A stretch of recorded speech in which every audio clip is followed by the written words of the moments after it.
Hello mike check, audio video check guys. Very good morning. सबसे पहले check कर लो audio video सब कुछ एकदम बढ़िया है क्या, फर्स्ट क्लास एकदम, so that we can start for our first very first lecture. Hello mike check, audio video check guys. Very good morning. सबसे पहले चेक कर लो ऑडियो वीडियो सब कुछ एकदम बढ़िया है क्या, फर्स्ट क्लास एकदम, so that we can start for our first very first lecture. Okay, let's start, guys. Audio Chalo. video check, guys. Very good morning. Hi guys, good morning. कैसे हो आप लोग? आई होप आप सब एकदम बढ़िया first class और बहुत बहुत बहुत ज्यादा मजे में होंगे।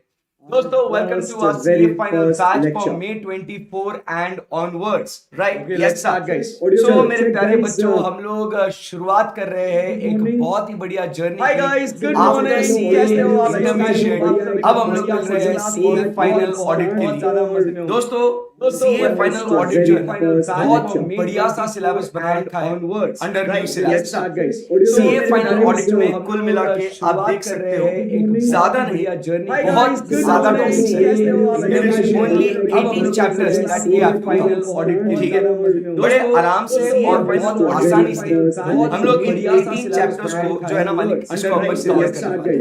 सीए फाइनल इसमें अगर आप देखो मिला के आप दो से तीन हिस्सों में आपके चैप्टर्स बहुत ज्यादा, मॉड्यूल 1, मॉड्यूल 2, मॉड्यूल ओनली 18 ये पूरा का पूरा जो है दोस्तों 100 मार्क्स का पेपर आराम से, और इसी 100 मार्क्स के पेपर के साथ साथ आपको 30 मार्क्स के क्वेश्चंस के अंदर इंक्लूडेड है। सो let's start with the journey. रोजाना हम लोग पढ़ेंगे और जैसे जैसे होते जाएगा वैसे वैसे चैप्टर को पढ़ेंगे, उसको रिवाइज करेंगे, उसके समरी नोट्स बनाएंगे और हम लोग 18 चैप्टर का बर्डन ऑडिट का पूरा खत्म करेंगे, राइट? यस, पहले अपना पूरा फोकस होगा on completing the chapters, understanding them, summarising them, and उसके बाद फिर हम लोग बात करेंगे क्वेश्चन स्टैंडर्ड्स, उन सब चीजों के बारे में। Okay, yes sir. सो उम्मीद कर रहा हूँ आप लोग बहुत ज्यादा एक्साइटेड हैं जैसे मैं हूँ, और पहले अपने इस बेहतरीन जर्नी की आखिरी जो अपना पड़ाव है सीए फाइनल का उसको समराइज करेंगे, right? Yes sir, let's start this, come on. So यहाँ पे पहला चैप्टर जो आज हम लोग स्टार्ट करने जा रहे हैं वो है अपना क्वालिटी कंट्रोल के बारे में। जैसे मैं इसके बारे में बात करने वाले हैं आज हम today we are going to start with जो अपना पड़ाव है द वेरी समराइज करेंगे, right? Yes sir, let's start this, come on. So sorry sorry sorry, वापस से खेलते हैं यार।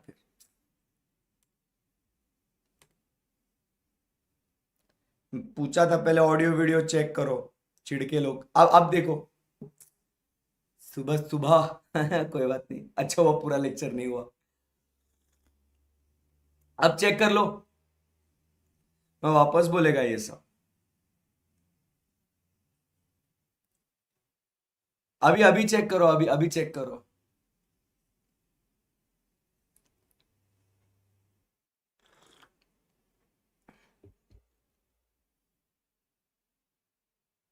अब ठीक है ना एकदम?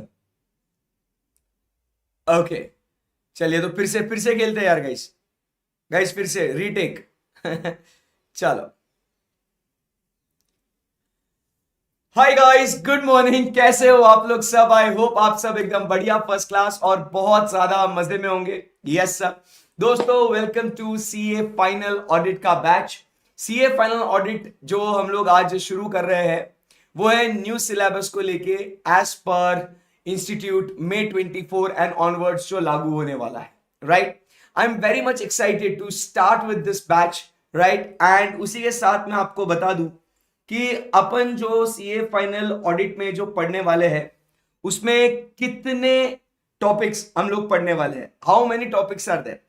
सो आपको जो स्टडी मटेरियल दिया जाएगा it will be divided into 3 parts, module 1, module 2 and module 3।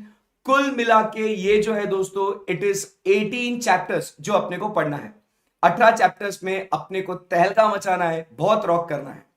ये जो पेपर है दोस्तों आपको बता दूं कि इट इज 100 मार्क्स का पेपर है and which includes what 30 marks के लिए 30 मार्क्स के लिए अपने को यहाँ पे एमसीक्यू पूछा जाएगा।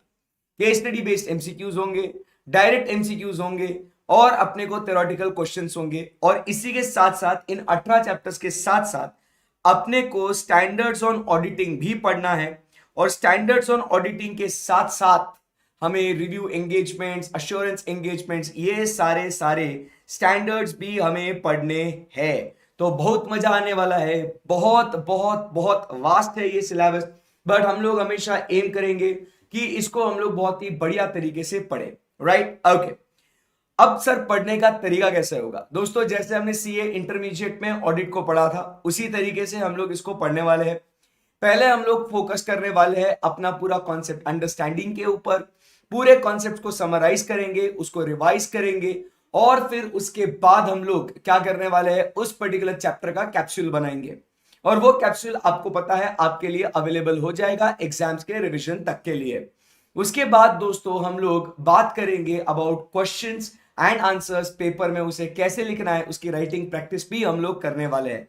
सो ऑल इन ऑल बहुत मजा आने वाला है। So are you guys excited for this journey? Yes sir, even I am very very much excited. So let's start with what our very first chapter. आज सीधा day 1 से हम लोग मालिक पढ़ना स्टार्ट करेंगे। पहाड़ के जैसा सिलेबस है, टाइम अपने पास बहुत कम है, तो इसके लिए बहुत बहुत पढ़ना है। डे 1 से ही हम लोग इसको स्टार्ट करने वाले हैं। सो let's start guys, come on. So first हम लोग जो चैप्टर हम लोग अभी जो स्टार्ट कर रहे हैं वो है क्वालिटी कंट्रोल के बारे में। चलिए, सो क्वालिटी कंट्रोल के बारे में हम लोग सर जी बात कर रहे हैं। मजा आने वाला है बहुत ज्यादा। पहला चैप्टर सीए फाइनल ऑडिट का ये रहा आपके कंप्यूटर स्क्रीन के सामने। Yo guys, come on. So chapter number 1 जो हम लोग बात कर रहे हैं वो है क्वालिटी कंट्रोल। सुनो, आज लेक्चर के बाद जो है ना, मैं टेलीग्राम ग्रुप पे जो पीडीएफ है चैप्टर नंबर 1 का वो शेयर कर दूंगा। बट अगर अभी आपके पास अगर पीडीएफ नहीं है तो आप स्क्रीन पे देख के इसको समझ सकते हो, नोटिंग कर सकते हो।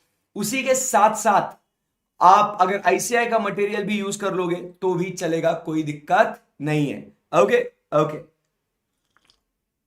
सर, डे 1 से पढ़ाना start? Yes obviously, CA final है भाई। Welcome to CA final Singham. CA final है, बहुत पढ़ना है बाबा। तो चैप्टर नंबर 1 की बात हो रही है यहां पे। आइए जरा माहौल करते हैं। चैप्टर नंबर 1 सबसे इंपॉर्टेंट चैप्टर सीए के लिए। किसके लिए? सीए के लिए। वो है क्या? Quality control. भाई आप समझने की कोशिश करो, हम लोग जो है ना भाई, हम लोग चार्टर्ड अकाउंटेंट्स हैं और हमें इंपॉर्टेंट क्या है ना, क्वालिटी। क्वालिटी है बहुत इंपॉर्टेंट है, क्योंकि आप समझिए कितने लाखों हजारों करोड़ों जो शेयर होल्डर्स है, स्टेक होल्डर्स है, ये हमारे काम के ऊपर भरोसा रखते हैं और उसके बेसिस पे वो लोग अपना डिसीजन लेते हैं। तो आप समझिए as a practitioner, as a practising chartered accountant, right, क्या हमारे काम में क्वालिटी होना बहुत जरूरी है क्या? तो आंसर इज यस सर। बगैर क्वालिटी के हमारा काम किसी के लिए कुछ काम का नहीं है। आई बात समझ में? तो इसीलिए it is important that we need to have what focus on the quality. इसीलिए सबसे पहला टॉपिक आईसीआई क्या बोलता है सीए फाइनल स्टूडेंट्स को कि बाबू तू सीए बन जाएगा अभी, उसके बाद सबसे पहली चीज जो तुझे ध्यान में रखनी है वो कौन सी है? वो है क्वालिटी को लेके। So yes, here we are studying the first chapter quality. अब दोस्तों अगर मैं आपसे पूछता हूं कि बेटा ये क्वालिटी का मतलब क्या होता है, कोई बता पाएगा मुझे? कोई बता पाएगा मुझे कि सर क्वालिटी का मतलब क्या होता है? What do we mean and understand by the term quality? Yes, tell me, come on. Quality क्या होता है? हम लोग किसे कहते हैं quality? What do we understand by the term quality? Quality मतलब सर अच्छा काम, मतलब गुड काम, मतलब राइट काम, मतलब क्या है एग्जैक्टली क्वालिटी? सो क्वालिटी मतलब अगर आपको मैं बताऊं ना दोस्तों, सो क्वालिटी मतलब इस एकदम बेसिक सिंपल मतलब बताता हूं कि it is doing things right even when nobody is watching. समझा क्या कुछ? क्वालिटी मतलब क्या कहते हैं? सब काम सही करना, और सही वो कैसे करना? ऐसे सही करना कि भाई भले ही कोई देख नहीं रहा है अपने को, फिर भी वो काम जो है अपने को अच्छा करना है, उसे हम लोग कहते हैं क्वालिटी। अगर कोई देख रहा है तो ही मैं अच्छा काम करूंगा, ऐसे थोड़ी होगा भाई। कोई अगर हमें देख भी नहीं रहा है ना, तो भी हम लोग अच्छा काम करेंगे, उसे कहते हैं quality. So as a chartered accountants भाई, what we are suppose to aim is this quality. और ये क्वालिटी को अचीव करने के लिए the chartered accountant firm, the personnel, the employees, the assistants, they should aim for what, कि भाई इसके ऊपर we should aim for what is the control. हमने कंट्रोल लगाना चाहिए, हमने अचीव करना चाहिए ये क्वालिटी। तो उसको अचीव करने के लिए ऐसा हमने क्या करना चाहिए, उसे हम लोग कहते हैं, इस चैप्टर में हम लोग सीखेंगे जो है क्वालिटी कंट्रोल। तो इस चैप्टर में बेसिकली हम लोग सर क्या क्या पढ़ने वाले हैं? तो इस चैप्टर के अंदर हम लोग सबसे पहले पढ़ने वाले हैं दोस्तों SQC 1, बराबर है। फिर हम लोग पढ़ने वाले हैं essay नंबर 220। फिर उसके बाद हम लोग बात करने वाले हैं about what the quality review board, QRB लिखता हूं, QRB। फिर हम लोग पढ़ने वाले हैं about what peer review board, ठीक है, पीयर रिव्यू बोर्ड। और फिर हम लोग बात करने वाले हैं नेशनल फाइनेंशियल रिपोर्टिंग अथॉरिटी नफरा, इन्होंने कुछ क्वालिटी के लिए गाइडलाइंस दिए हैं। तो दोस्तों हम लोग इस चैप्टर में एम करने वाले हैं क्वालिटी को अचीव करने के लिए। वो क्वालिटी को अचीव करने के लिए हमारे पास यहां पे इस चैप्टर का कंटेंट क्या क्या है? तो बॉस हमें ये 5 चीजें पढ़नी है। वो 5 चीजें कौन सी है? एक है स्टैंडर्ड ऑन क्वालिटी कंट्रोल 1, एक essay 220, उसके बाद हम लोग बात करते हैं about what the quality review board, peer review board and national financial reporting authority. इन्होंने चार्टर्ड अकाउंटेंट्स ने क्या क्वालिटी मेंटेन करने के लिए करना चाहिए, उसके बारे में यहां पे डिटेल्स दिए हुए हैं। अंडरस्टूड? यस। तो let's start with the very first standard, that is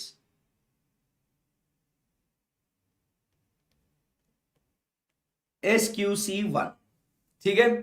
चलिए let's rock guys, come on, let's start. So क्या कहते हैं ऑडिट क्वालिटी, इंट्रोडक्शन पढ़ते हैं। क्या बोला इसने? High audit quality is central to auditing profession. High audit quality is what? Central to auditing profession. It helps in creating trust in the users of financial information. Industry, government and public at large, who are the stakeholders who relies upon assurance given by the auditors. मतलब हम लोग stakeholders का भरोसा बढ़ा रहे हैं, who relies upon the assurance given by the auditor. It is therefore necessary to ensure high audit quality throughout the audit process. पूरे audit process में ऑडिट क्वालिटी होना यह जरूरी है। Audit quality involves application of rigorous audit process by the auditors and quality control procedures that comply with laws, regulations and applicable professional standards. आई बात समझ में? इस चैप्टर में हम लोग क्या क्या पढ़ने वाले हैं? जैसे हमने अभी थोड़ी देर पहले कहा, we'll be focusing upon SQC 1, we'll be focusing upon essay 220, and besides that we will also study the code of ethics issued by ICAI, provisions of Companies Act 2013, ठीक है, एंड उसके बाद the peer review board, quality review board, NFRA के बारे में जो guidelines दिए गए हैं ये हम लोग को पढ़ना है। तो इस चैप्टर का समरी समझ में आया क्या सबको? चलो बोलो।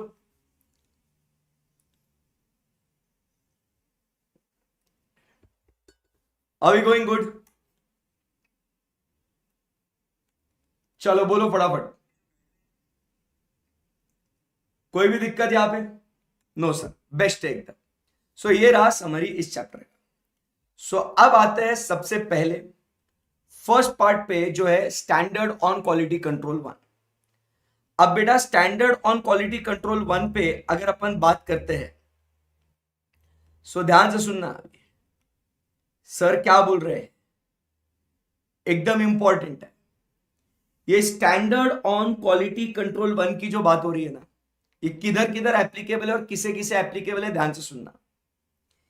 This is applicable for audits, this is applicable for review, and this is also applicable for other assurance as well as related services engagements। क्या बोल रहा हूं मैं, ये आप समझने की कोशिश कीजिएगा। स्टैंडर्ड ऑन क्वालिटी कंट्रोल 1 ये स्टैंडर्ड ऑन ऑडिटिंग नहीं है, तो ये किसे किसे एप्लीकेबल है।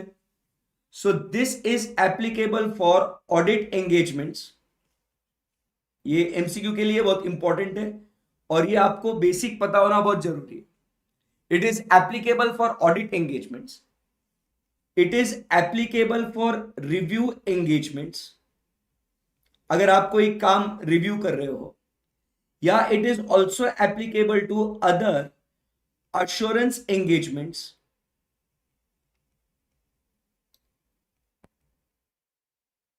It is also applicable for related services. जैसे कि एक चार्टर्ड अकाउंटेंट अगर अकाउंटिंग कर रहा है तो उसमें कहीं वो अश्योरेंस नहीं बढ़ा रहा है, तो यहां पे आप समझिए this is applicable for SQC1 is not just applicable for audit of financial statements, but it is applicable for audit engagement, review engagement, other assurance engagement as well as related services। तो आप अगर कोई भी इनमें का, अगर आप audit of financial statements कर रहे हो, अगर आप उन हिस्टोरिकल फाइनेंशियल स्टेटमेंट्स का रिव्यू कर रहे हो, अगर आप अदर देन फाइनेंशियल स्टेटमेंट्स कोई अश्योरेंस एंगेजमेंट कर रहे हो, जैसे कि स्टॉक ऑडिट कर रहे हो, बराबर, या आप अकाउंटिंग कर रहे हो, भाई साहब कोई भी काम करो आप, मैं क्या बोल रहा हूं, do any damn work, SQC1 will be applicable. क्या ये बात आपको समझ में आ गई क्या? क्या ये बात आपको समझ में आ गई क्या? तो SQC1 इज मतलब जो भी काम करना है आपको आप करो, बट SQC1 को फॉलो करना पड़ेगा आपको, तो that is very important. Okay, so SQC1 requires that the firm should establish, क्या बोला, firm should establish a system of quality control. Firm ने मतलब कौन सी फर्म, तो यहां पे आपको ध्यान में रखना है कि which firm are we talking about बेटा। So here we are talking about is the CA firm. किसकी बात कर रहे हैं अपन, किसकी बात कर रहे हैं अपन, so here we are talking about is the chartered accountants firm, CA firm. They should establish, CA firm should establish a system of quality control system, system चाहिए यहां पे, सिस्टम, समझा गया। तो they should establish what, a system of quality control to provide reasonable assurance that, कि जितने भी firm और उसके जो लोग हैं they are complying with what, they are complying with what, the professional standards and regulatory and legal requirements, and the report issued is appropriate in these circumstances। so हमने क्या करना चाहिए यहां पे SQC1 में, what is the aim over here is that the firm should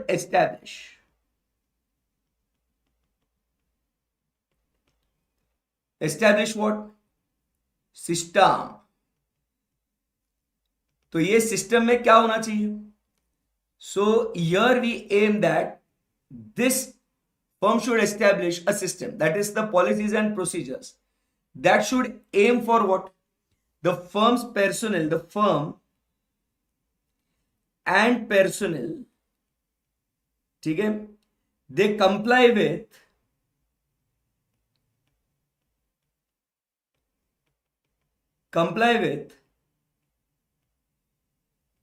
professional standards and legal requirement। Number 2, and the report that they are issuing, audit engagement का report हो review engagement का रिपोर्ट हो या other assurance का engagement report हो या related services का report हो, कोई भी रिपोर्ट हो, that report should be what appropriate, that is suitable in what the circumstances. मतलब वो करेक्ट ओपिनियन या करेक्ट रिपोर्ट आप सबने देना बहुत जरूरी है, बराबर है। सो यहां पे आप समझिए बात को कि व्हाट द एम इज कि SQC1 बोलता है कि आप एक ऐसा सिस्टम बनाइए जिससे कि फर्म और उसके जो लोग हैं वो प्रोफेशनल स्टैंडर्ड्स और लीगल रिक्वायरमेंट्स को कंप्लाई करें, और साथ ही साथ जो रिपोर्ट आप लोग दे रहे हो वो रिपोर्ट अप्रोप्रिएट हो इन द सर्कमस्टेंसेस। मतलब क्या हो जाएगा ना कि यार कानून को फॉलो कर रहे हैं, प्रोफेशनल स्टैंडर्ड्स को फॉलो कर रहे हैं, बढ़िया रिपोर्ट दे रहे हैं। अरे ये सब अगर हो रहा है तो भैया क्वालिटी तो अचीव हो गई ना। भूलना मत, हम लोग कहां पे फोकस कर रहे हैं, हम लोग फोकस कर रहे हैं क्वालिटी के ऊपर। सो क्वालिटी अचीव करने के लिए ये सब तो काम करना पड़ेगा ना। कर दिया भाई, खत्म, खलास, फिनिश, ओवर। तो अब अगर आपको ये सिस्टम लगाना है, आपको लगाना है ये सिस्टम, हाँ जी सर ये सिस्टम लगाना है, तो ये सिस्टम में क्या क्या बातें आनी चाहिए। सो हम बात कर रहे हैं अभी क्या, the elements of system of quality control. किसकी बात कर रहे हैं अभी अपन बच्चों? Now the second point we are talking about is the elements of system of quality control. तो इस सिस्टम में क्या आएगा, इस सिस्टम में क्या आएगा? तो जो आएगा वो है ये एलिमेंट्स। सो इन एलिमेंट्स के बारे में हम लोग बातचीत करेंगे। What are the elements? So it should include the policies and procedures. The firm system of quality control should include those policies and procedures that have what the following elements। ठीक है जी, तो इसके अंदर ये एलिमेंट्स आने चाहिए, following elements. सो कौन से एलिमेंट्स होने चाहिए? नंबर 1 ये रहा आपके कंप्यूटर स्क्रीन के सामने, leadership responsibilities for the quality with in the firm.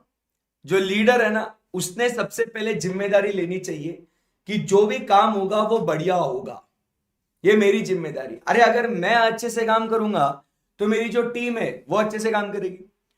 अब आप लोग जो आर्टिकलशिप करते हो, अभी जो मैं बोल रहा हूं आपको समझ सकते हो।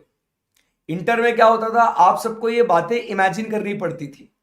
अब क्या है, आपको ये बातें है ना आप महसूस कर सकते हो और एक्सपीरियंस कर सकते हो।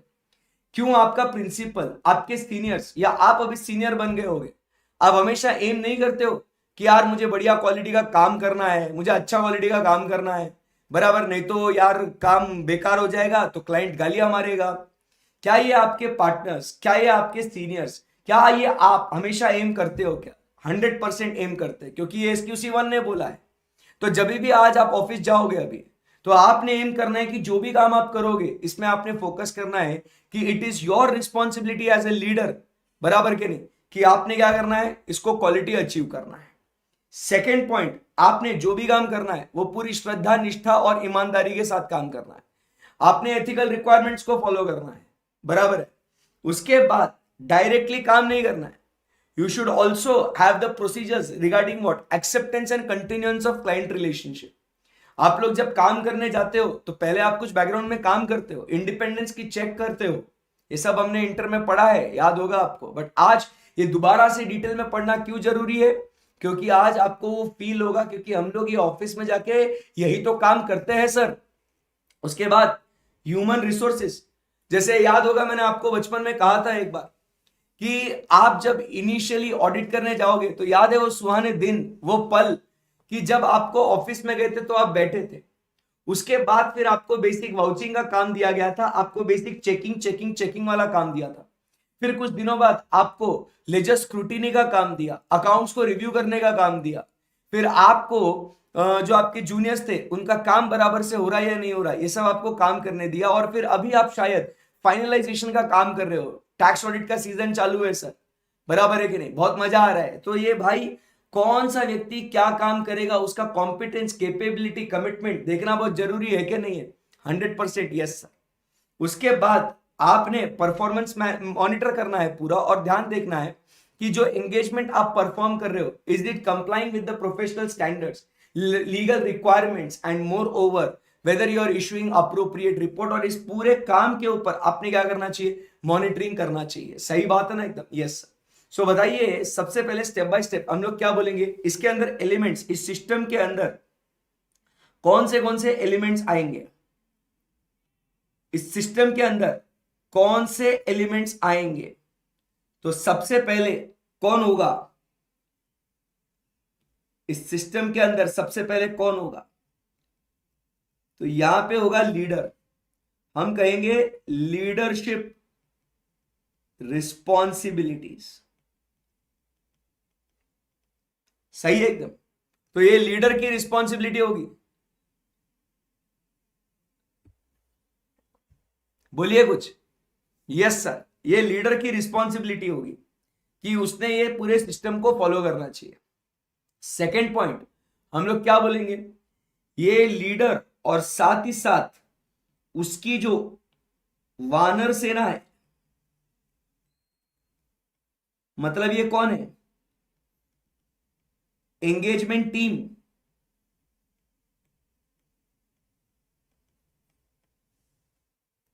इन्होंने क्या करना चाहिए, बोलो तो सही। They should comply with what, ethical requirements को फॉलो करना चाहिए। They should comply with what, ethical requirements, बराबर। फिर एथिकल रिक्वायरमेंट्स पूरे होने के बाद यहां से हम लोग आगे जाएंगे और फोकस करेंगे ऑन व्हाट, कि what procedures we need to follow for acceptance and continuance of client relationship.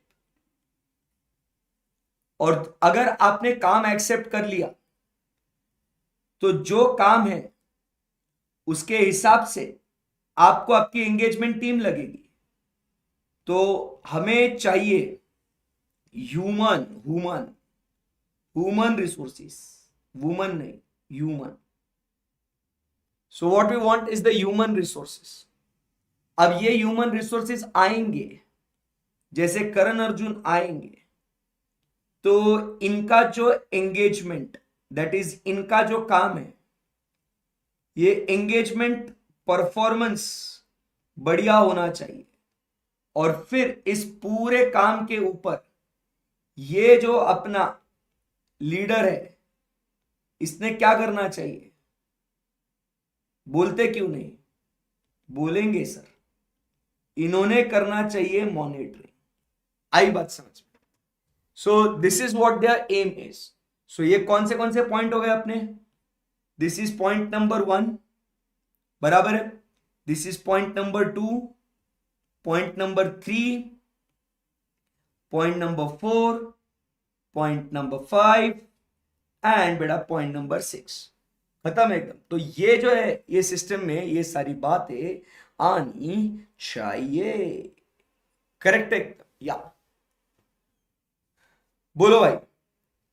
सो ये जो है SQC1 बोलता है कि ये सब चीजें सिस्टम में आनी बहुत जरूरी है। क्लियर है एकदम, जरा फोकस कीजिए इसके ऊपर, बताओ। बहुत शानदार, करेक्ट है एकदम। पहले थोड़ा बहुत पढ़ेंगे, फिर उसके बाद आराम से लिखेंगे, लिखने का समय दूंगा आपको, डोंट वरी एट ऑल। सो ये बातें हो गई अपनी। SQC1 में हमने कहा कि firm should establish a system that should aim for compliance with professional standards and legal and regulatory requirements. And they should also issue the audit reports which are appropriate in the circumstances. तो उस system में बेटा क्या क्या आना चाहिए उसके बारे में बातचीत हो रही है। तो उस सिस्टम में क्या क्या आएगा बॉस, तो उस सिस्टम के अंदर सबसे पहले जो लीडर होगा उसकी जिम्मेदारी होगी कि भाई सिस्टम लगाना है। उसके बाद वो जो सिस्टम लगा दिया वो एंगेजमेंट टीम ने भी फॉलो करना चाहिए। फिर एथिकल रिक्वायरमेंट्स को फॉलो करेंगे, एक्सेप्टेंस एंड कंटिन्यूएंस के बारे में बात करेंगे, उसके हिसाब से हम लोग ह्यूमन रिसोर्सेज को सिलेक्ट करेंगे and then they will perform their work. और उस पूरे काम के ऊपर हमने क्या करना चाहिए, मॉनिटरिंग करना चाहिए। Let's go ahead from here now. Yes, बढ़िया मजाक। देखो बच्चों, मजाक मजाक में अपने 2 पेज खत्म हो गए। कितने पेज का चैप्टर है ये? 15 पेज का चैप्टर है, 2 पेज तो खत्म हुए। ऐसे ही मस्त रोज आने का, चैप्टर पढ़ने का, जाने का, मजा आएगा। अब चलिए एक एक जो पॉइंट है इसको चुन चुन के स्टडी करेंगे, पहले समझेंगे विस्तार में, फिर उसका समरी नोट अपन बना देंगे। ओके ओके, चल so let's go ahead from here. First point किसकी बात कर रहे हैं? Leadership responsibilities for what? Quality with in the firm. मतलब आप समझिए बात को, इधर क्या लिखा हुआ है? With in the firm. भाई देखो, फोकस करो। लीडर को पहले अपने घर के अंदर सेट करना है कि क्वालिटी बढ़िया होना चाहिए, समझेगा? बाहर क्या होगा क्लाइंट के साथ, उसको बाद में देखेंगे, उसको बाद में निपटेंगे अपन। पहले इंपॉर्टेंट क्या है कि बॉस जो क्वालिटी हम लोग को चाहिए, वो क्वालिटी के लिए हमने हमारी फर्म के अंदर क्या करना चाहिए उसके बारे में बात हो रही है। सो leadership responsibility for quality with in the firm के बारे में बात हो रही है। क्लियर है एकदम? यस। पूरा पॉइंट एकदम अच्छे से समझने का, रीड करने का। और आपको तो पता है हम लोग भाई इंटर से पढ़ते आ रहे हैं, हर चीज का ऐसा खूबसूरत सा समरी चार्ट, अपने हैंड रिटन नोट्स तो अपन बनाते हैं, इसमें तो कोई अपने को डाउट है ही नहीं। ठीक है जी। सो बस बढ़िया तरीके से पढ़ना है, समझना है, रिटेन हो जाता है आपको। ठीक है, फाइनल ऑडिट तो बहुत इंटरेस्टिंग है बाबा। ठीक है, चल। सो बात क्या हो रही है यहां पे? SQC 1 क्या बोलता है भाई? ऐसे पॉलिसीज एंड प्रोसीजर्स बनाइए, ऐसे पॉलिसीज एंड प्रोसीजर्स बनाइए which are design to promote an internal culture. ओए ओए, मतलब इधर लिखा है ना विद इन, दिख रहा है ना विद इन, मतलब आपके ऑर्गेनाइजेशन के अंदर एक ऐसा माहौल बनाइए, एक ऐसा कल्चर बनाइए कि जिससे आप ये साबित कर लेंगे कि हमारे लिए quality is essential in performing the engagement. भाई कॉम्प्रोमाइज ही नहीं करेंगे हम लोग, नहीं भाई, चलेगा ही नहीं हम लोग को ऐसा। आपने देखा होगा आपके जो प्रिंसिपल है, बॉस है, कैसा एकदम इतना सा तूने भाई कैसा भी कुछ भी काम करा। मतलब मेरे प्रिंसिपल तो आपको क्या बताओ, मतलब हम लोग जब एक्सेल में फाइनेंशियल स्टेटमेंट्स हम लोग बनाते हैं, आप लोग भी बनाते होंगे, तो कॉलम की विड्थ भी जो है ना वो सेम होनी चाहिए। जरा भी इधर उधर पॉइंट में डिफरेंस रहा ना, जो सुनने को मिलता था भाई गजब। कंपनी का सी कैपिटल होना चाहिए, ऑडिट रिपोर्ट के अंदर बराबर से वो इंश्योर करना है आपको। फिर उसके बाद आप कहां बोल्ड कर रहे हो, कहां बोल्ड नहीं कर रहे हो, सब आइटम्स कहां पे आ रहे कहां नहीं आ रहे। भाई साहब इतने पर्टिकुलर होते हैं। उस समय पे आपको लगता है कि अबे इतने से क्या फर्क पड़ रहा है तेरे को, काय को चिढ़ रहा मेरे ऊपर। बट ट्राई टू अंडरस्टैंड भाई, यही जो चीज है ना, ये इंटरनल कल्चर है कि हमारे लिए कोई भी चीज रो, छोटी से छोटी चीज या बड़ी से बड़ी चीज, हम लोग एम करते हैं कि हमारे लिए क्वालिटी ये बहुत महत्वपूर्ण है। समझे बात को? So that is what we are focusing upon. So SQC 1 क्या बोलता है कि we are suppose to establish policies and procedures, कि जिससे हम लोग हमारा इंटरनल कल्चर कुछ ऐसा बनाए जिससे साबित हो कि हमारे लिए quality is essential in performing the engagement. कुछ भी काम करे हमारे लिए क्वालिटी, भाई हम लोग कॉम्प्रोमाइज कर ही नहीं सकते। इससे वो क्या बोलता है, such policies and procedures should require the firm's chief executive officer or the managing partners to assume the ultimate responsibility of the firm's system of quality control। मतलब ये ultimate responsibility उनकी है, ये ultimate responsibility। मतलब वो कहता है ना, with great powers come great responsibility, वैसा ही है, with great degree chartered accountancy comes the great responsibility to deliver the quality। ऐसा नहीं लोगों ने बोलना चाहिए क्या सीए है रे तू। भाई सीए मतलब जैसा ही तुम लोग ने देखा ना कि सीए, भाई it is associated with the word quality. समझा क्या? मतलब अगर तुम सीए है, मतलब ये बाय डिफॉल्ट है कि तुम जो काम करने वाले हो वो बहुत बेहतरीन काम करने वाले हो। ऐसा काम है बाबा। तो इसीलिए it is the ultimate responsibility of the chief executive officers और द मैनेजिंग पार्टनर्स कि तुमने इंश्योर करना चाहिए कि तुम्हारे लिए क्वालिटी ये एसेंशियल है। Policies and procedures to ensure that quality is essential is the ultimate responsibility. सही है एकदम? समझ में आया कि रे बच्चा? तो इससे हम लोग क्या देखते हैं कि the example set by the firms leader encourages the inner culture that recognize high quality work. Further, the firms assigned persons assigned to operational responsibilities. Persons मतलब क्या हो सकता है? अपने engagement team members, experts, internal auditors. We use their work also. तो जो भी firms assign किए गए वो काम करने के लिए for the firm's quality control system by its chief executive officers should have what sufficient and appropriate experience, ability and necessary authority to assume that responsibility. मतलब जिनको आपने ये काम सौंपा है अच्छे से काम करने के लिए, क्वालिटी अचीव करने के लिए, बराबर, to achieve what, operation of what, quality, बराबर कि नहीं, they should have what, they should have all this things. ये उनमें शामिल होना बहुत जरूरी है, ये उनमें कैपेबिलिटीज होना बहुत जरूरी है. Sufficient and appropriate experience, ability, capability, ये सब ऑथोरिटी उनमें होना बहुत जरूरी है. समझा गया? सो यहां पे हमने क्या कहा कि सिंपल सी बात है. देखो आप जो है ना, अभी आप चार्टर्ड अकाउंटेंट आपके लिए बहुत आसान है. ये चीजें आप महसूस कर सकते हो कि अगर आप सीनियर हो, अगर आप चार्टर्ड अकाउंटेंट हो, तो आपने क्या फोकस करना चाहिए? क्वालिटी. तो हम हमारे ऑर्गेनाइजेशन में एक ऐसा सिस्टम लगाएंगे जो इंश्योर करेगा कि हमारे लिए क्वालिटी एसेंशियल है और ये मेरी अल्टीमेट जिम्मेदारी है, इसीलिए मैं ये क्वालिटी अचीव करूंगा. साथ ही साथ मैं ये क्वालिटी अचीव करने के लिए जिन लोगों के ऊपर ये जिम्मेदारी सौंप रहा हूं, बराबर, उन्हें प्रॉपर एक्सपीरियंस होना चाहिए, उन्हें तजुर्बा होना चाहिए, उनमें वो काबिलियत होनी चाहिए, उनमें वो एबिलिटी होनी चाहिए और साथ ही साथ उनमें वो नेसेसरी ऑथोरिटी भी होना चाहिए कि जिससे वो लोग ये काम को अचीव कर सके. मतलब ऐसे ही ये जिम्मेदारी आप किसी भी ऐरे गेरे को सौंप नहीं सकते हो, बराबर कि नहीं? आपने ऐसे व्यक्ति के ऊपर को जिम्मेदारी सौंपनी है जिसमें एक्सपीरियंस, एबिलिटी, ऑथोरिटी हो. आई बात समझ में? Yes sir. Essentially it implies that audit quality is paramount. Paramount मतलब क्या? Highest in all engagements. It is non negotiable. मतलब क्या? इसके अंदर हम लोग क्या कहते हैं? There is what, no compromise. Non negotiable मतलब क्या? ये हाईएस्ट लेवल पे इन व्हाट, ऑल एंगेजमेंट्स. क्या लिखा है? ध्यान से पढ़ना. इन all engagements and plus it is what, non negotiable. इसमें कोई आप कॉम्प्रोमाइज नहीं कर सकते. In this regard it should B ensured that. क्या है? Ensured that. आइए जरा बात करते हैं क्या आपने एम करना चाहिए. ओके चलो, let's talk about this.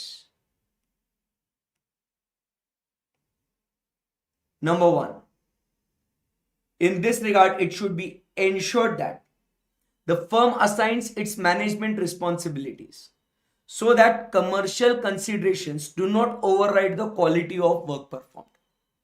समझाओगे इसको? Firm assigns management responsibilities so that commercial considerations do not override the quality. ये समझाओ क्या? बताओ. मैं समझाओ ना सर, बस क्या?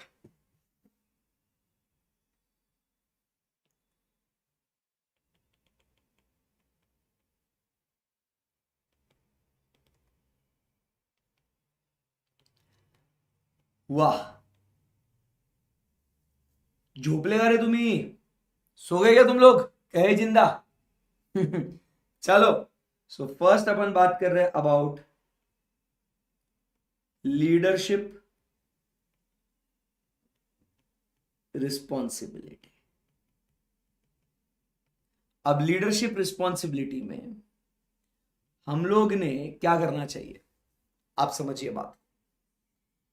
फर्स्ट पॉइंट कहता है कि एक ऐसे पॉलिसी एंड प्रोसीजर्स बनाएंगे, बराबर, ये पॉलिसीज एंड प्रोसीजर्स ऐसे बनाएंगे जिससे कि हमारे काम से दिखे कि quality is what, to design policies and procedures to ensure quality is essential, बराबर है।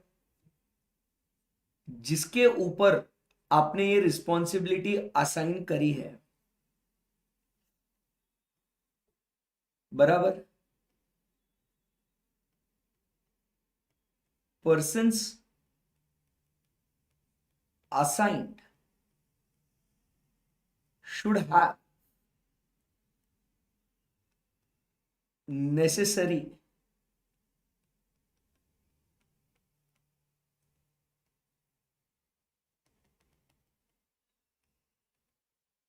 experience,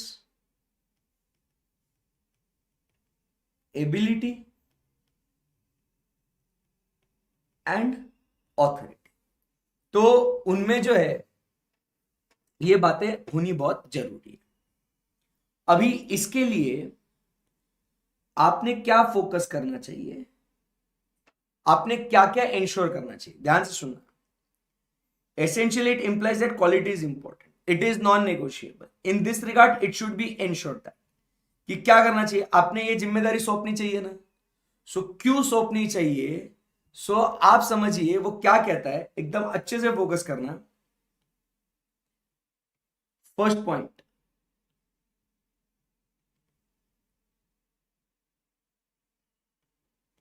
कमर्शियल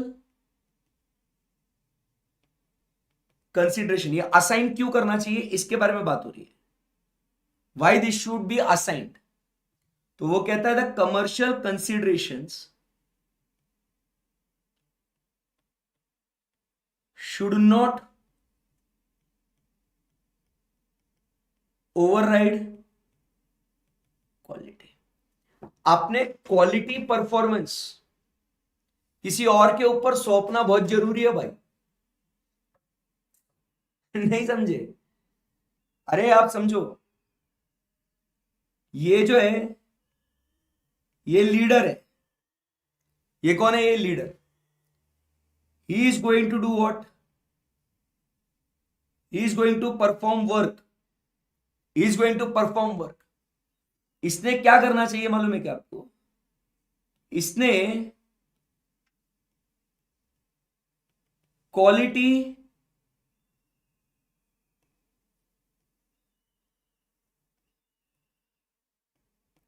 क्या लिख रहा हूं, उसने असाइन करना चाहिए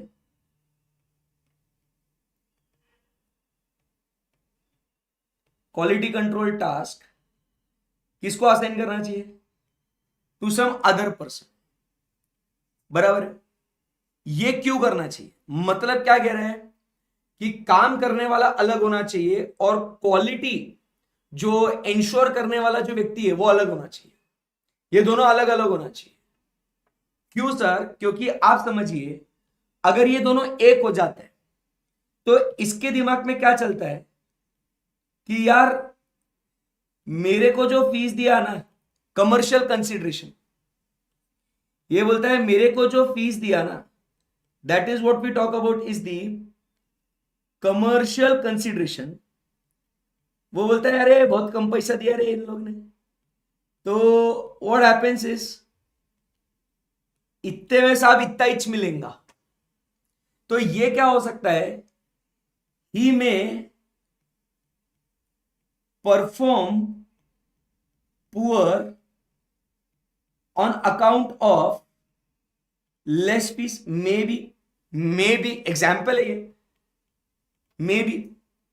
तो इसके दिमाग में वही चीज रहेगी कि यार मेरे को पैसा कम मिला है, तो उस चक्कर में अपन तो भैया इतने पे इतना ही मिलेगा। तो इसीलिए क्या हो जाएगा, उसका क्वालिटी अफेक्ट हो जाएगा। इसीलिए अपन क्या एम कर रहे हैं यहां पे कि ये जो काम है, ये काम किसी और व्यक्ति को अगर असाइन करोगे तो इसको तो कोई लेना देना ही नहीं ना फीस बीस का। ये तो बोलेगा मेरे को सिर्फ चेक करना है कि बराबर क्वालिटी अचीव हो रहा है या नहीं हो रहा। अब समझ में आया क्या? कुछ बोलो भाई। सो commercial considerations should not override quality. वापस से आते हैं और पढ़ते हैं first point. The firm assigns it's management responsibilities so that these commercial considerations do not override the quality of work performed. Are we good? इतना बता दो मुझे, इतना बता दो मुझे, चलो फटाफट, एकदम बढ़िया तरीके से, मजा आ गया sir. Second point, the firms policy and procedures should also address what, performance evaluation, right, second compensation and promotion including incentive systems with regard to the personnel are designed to demonstrate the firm's overriding commitment to quality। अभी ये क्या है, ये अभी focus करना, मतलब हम लोग को क्वालिटी चाहिए, इसमें कोई डाउट ही नहीं है। तो हम लोग कुछ ऐसा काम करेंगे कि जिससे हम लोग फोकस करेंगे कि कहीं पे भी अपना क्वालिटी ओवरराइड ना हो, कहीं पे भी अपना क्वालिटी कॉम्प्रोमाइज ना हो। Got it. तो इसमें क्या बोल रहा है, the firms policy and procedures should also address मतलब आपने और क्या कंसीडर करना चाहिए।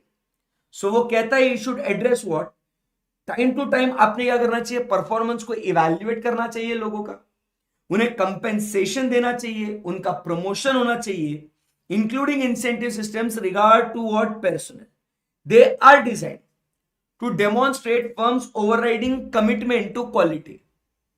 अब ये क्या है सर, अब ध्यान से सुनना, सेकेंड पॉइंट आज मेरा बच्चा सेकेंड पॉइंट की बात कर रहे हैं कि अपन क्या इंश्योर कर रहे हैं कि हमने क्या करना चाहिए, ऐसे policies and procedures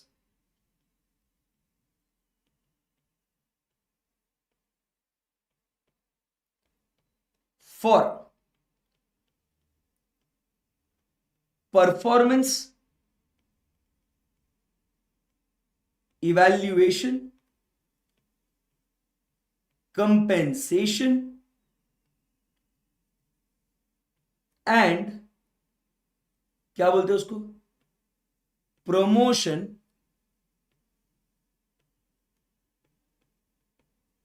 including the incentive systems होना चाहिए। ये हमने लगाना चाहिए of what, the persons who are performing the work. अभी ध्यान से सुनना, आप लोगों की बात करता हूं मैं, ये आप लोग हो यहाँ पे, ये असिस्टेंट, ये एंगेजमेंट, बराबर कि नहीं होता, कि नहीं होता बताओ मेरे को। ये तो ये जो है इसको क्या बोला है यहाँ पे, ये पर्सनल, तुम लोग, आर्टिकल, तुम्हारी बात हो रही है यहाँ पे। भैया जी क्या हो रहा है आपके साथ, आइए देखो जरा,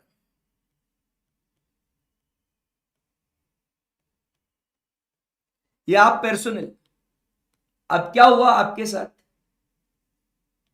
आप है ना डेली इतना काम कर रहे हो, work work work work, only work, only work, only work, नुस्ता वर्क, नुस्ता वर्क, नुस्ता वर्क, मतलब भाई साहब सर क्या बताया, परेशान हो गए सर जिंदगी से, मतलब इतना काम कर रहे हैं सर हम लोग ऑफिस में। सर अभी आपका लेक्चर खत्म करेंगे, अभी जाएंगे ऑफिस में, सर टैक्स ऑडिट का सीजन चालू है, दिन भर काम करेंगे सर, वापस रात में घर पे आएंगे, सोएंगे, वापस से सर सुबह आपका लेक्चर अटेंड कर, सर कितना काम है sir, only work work work. But अब आप समझिए, इस इतने काम को लेके अगर आपका कोई काम चेक ही नहीं कर, ना आपको कोई कंपेंसेशन दे रहा है, बराबर की नहीं, ना आपका प्रमोशन हो रहा है, ना आपको इंसेंटिव मिल रहा है, मतलब there is no promotion, no incentives, no performance evaluation, आपके ऊपर कुछ ध्यान नहीं दिया जा रहा है, मुझे बताइए ऐसे केस में क्या हो जाएगा। इफ देर इज नो, अगर तुम इतना काम कर रहे हो, अगर तुम्हारा काम कोई देख ही नहीं रहा है, if there is what, no performance evaluation, if there is no compensation,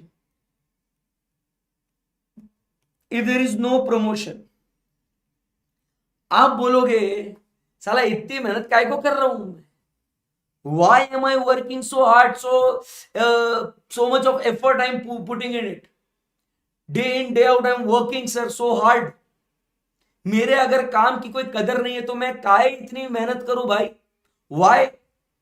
तो ऐसे केस में आपका जो क्वालिटी है वो क्वालिटी क्या हो जाएगा, वो खराब हो जाएगा।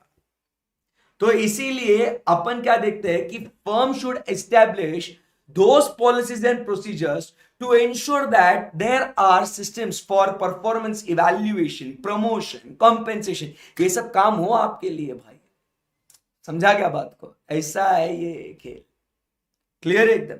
सो policies and procedures for performance evaluation, compensation and promotion including incentive systems होना बहुत जरूरी है। तो क्वालिटी खराब हो जाएगा। So if you don't want that the quality is what overridden, तो उस चक्कर में अपन ने क्या करना चाहिए, जो अपना पर्सनल है, जो काम कर रहा है, उसको भाई प्रमोशन, कंपेंसेशन, इंसेंटिव्स, ये सब आपने देना बहुत जरूरी है। क्या आपको ये पॉइंट समझ में आया? Second point, absolutely yes sir, बहुत मजा आया। एंड लास्ट में क्या कहता है, आखिरी पॉइंट, परफॉर्मेंस इवैल्यूएशन वगैरह तो होना चाहिए, इसके लिए ऐसे पॉलिसीज एंड प्रोसीजर्स होंगे, वो हम लोग ने लगा देंगे। आखिरी पॉइंट क्या कहता है, the firm should devote what sufficient resources. मतलब आपने क्या करना चाहिए, अच्छे खासे रिसोर्सेस आपने डिवोट करना चाहिए। डिवोट मतलब वहां पे आपने उसको असाइन करना चाहिए, उसके प्रति आपने समर्पित कर देने चाहिए, बराबर। What? For the development, documentation and support of quality control policies and procedures. मतलब आपने अच्छा खासा समय आपने डालना चाहिए, आपने रिसोर्सेस, अच्छे खासे रिसोर्सेस आपने वहां पे डिवोट करने चाहिए फॉर व्हाट? क्वालिटी। मतलब आप समझिए यहां पे हम लोग क्या बोल रहे हैं, थर्ड पॉइंट, कि सिंपल एकदम, डिवोट सफिशिएंट रिसोर्सेस, किसके लिए? So to devote sufficient resources for what? कि अगर आप एम करते हो for what? Quality control procedures आपको चाहिए, तो ये प्रोसीजर्स वैसे के वैसे, ऐसे के ऐसे, जैसे है एकदम सही से चले, अगर आप ये एम करते हो, तो आपने सफिशिएंट रिसोर्सेस डिवोट करने चाहिए तीन बातों के लिए। वो तीन बातें कौन सी है? एक तो you should aim for what is documentation,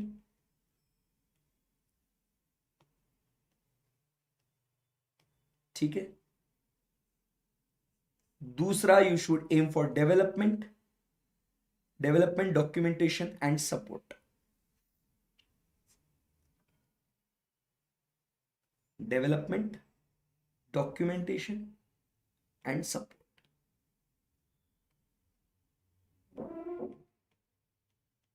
development, documentation and support.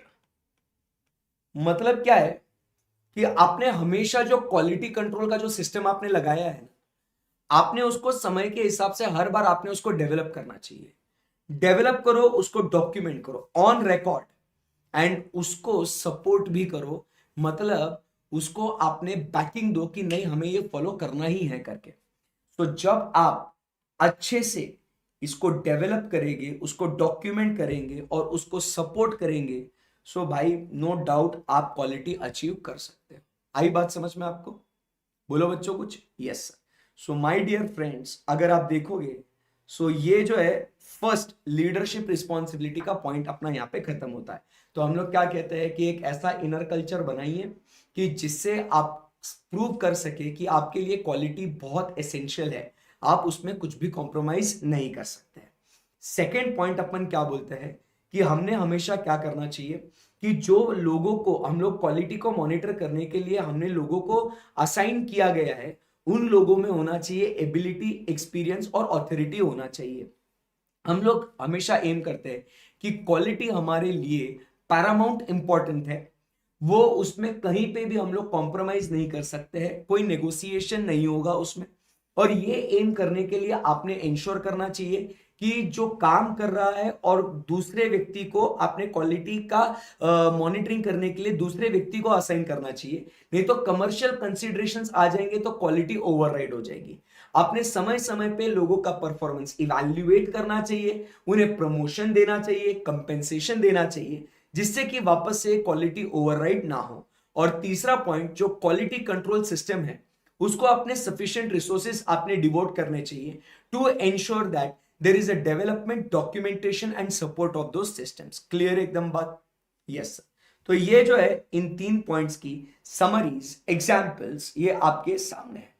क्या आपको मेरे प्यारे बच्चों, क्या ये समझ में आया क्या? ऐसा ये अपना फर्स्ट पॉइंट जो लीडरशिप रिस्पॉन्सिबिलिटी है, ये फर्स्ट पॉइंट अपना खत्म हो गया। It is done, it is done, it is done. बोलो बच्चों।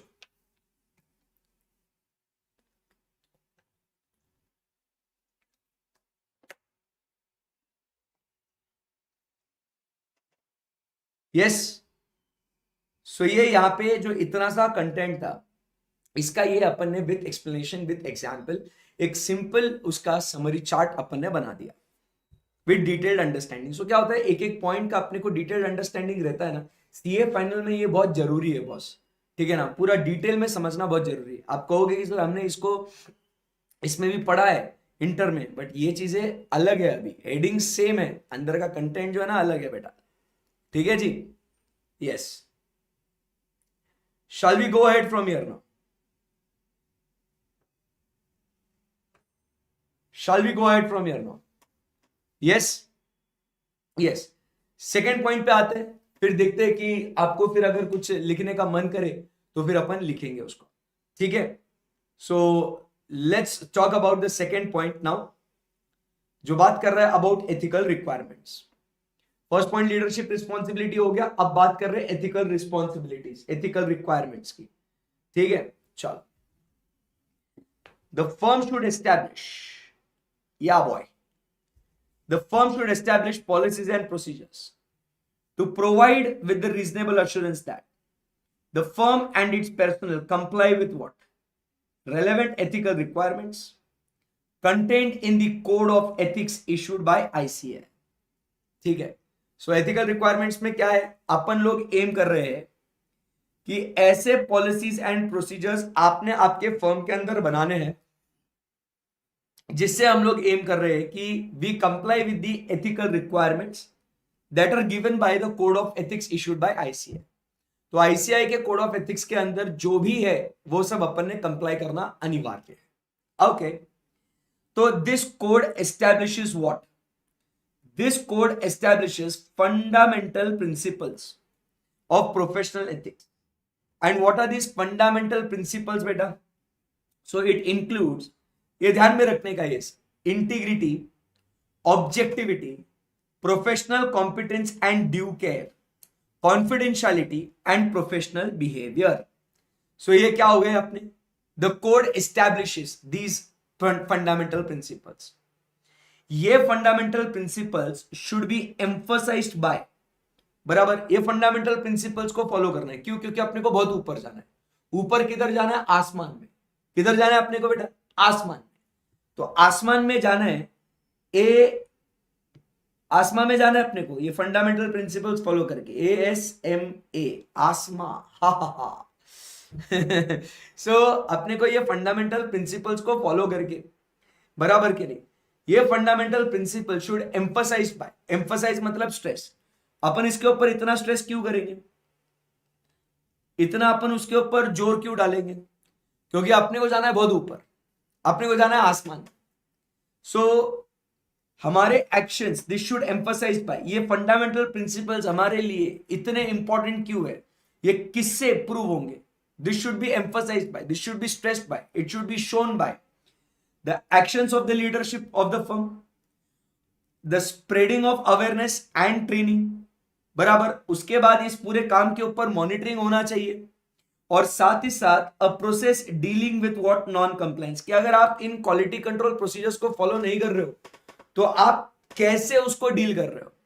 समझे बात को? सो क्या हुआ यहां पे, हम लोग बात कर रहे हैं एथिकल रिक्वायरमेंट्स की। You there with me guys? Yes sir. So हम लोग क्या बोल रहे हैं, एथिकल रिक्वायरमेंट्स जो है ना साहब, हमने ऐसे पॉलिसीज एंड प्रोसीजर्स को लगाना चाहिए जिससे हम लोग एम कर रहे हैं कि that we comply with what? The code of ethics issued by ICI. ICI का कोड ऑफ एथिक्स इश्यू करता है कुछ फंडामेंटल प्रिंसिपल्स, जो है integrity, objectivity, confidentiality, professional competence and due care, as well as what professional behaviour. तो ये हम लोग के लिए एथिकल रिक्वायरमेंट्स को फॉलो करना बहुत इंपॉर्टेंट है। तो आप इन्हें फॉलो करोगे, ये किससे प्रूव होगा, ये किससे एम्फसाइज होगा? बाय आसमा। ए मतलब एक्शंस ऑफ लीडरशिप, बराबर के नहीं? जो लीडर है उसके एक्शन से प्रूव होगा कि आप कितना सीरियस हो वो एथिकल रिक्वायरमेंट्स के लिए। क्योंकि फर्स्ट पॉइंट में पढ़ के आए थे ना अपन कि it is the leaders responsibility. बोलो आया ना? बिल्कुल सर। उसके बाद बेटा हम लोग बात करते हैं second, spreading awareness and the training, कि आप लोगों को कितना ट्रेन कर रहे हो, कितना उन्हें अवेयर, सजग, बराबर के नहीं, कितना उन्हें अवेयर कर रहे हो, कितना अलर्ट कर रहे हो कि भाई these are the principles that we need to follow boss, come on. उसको उसके लिए ट्रेनिंग दो। सही है एकदम। उसके बाद नेक्स्ट अपन बात करते हैं about monitoring.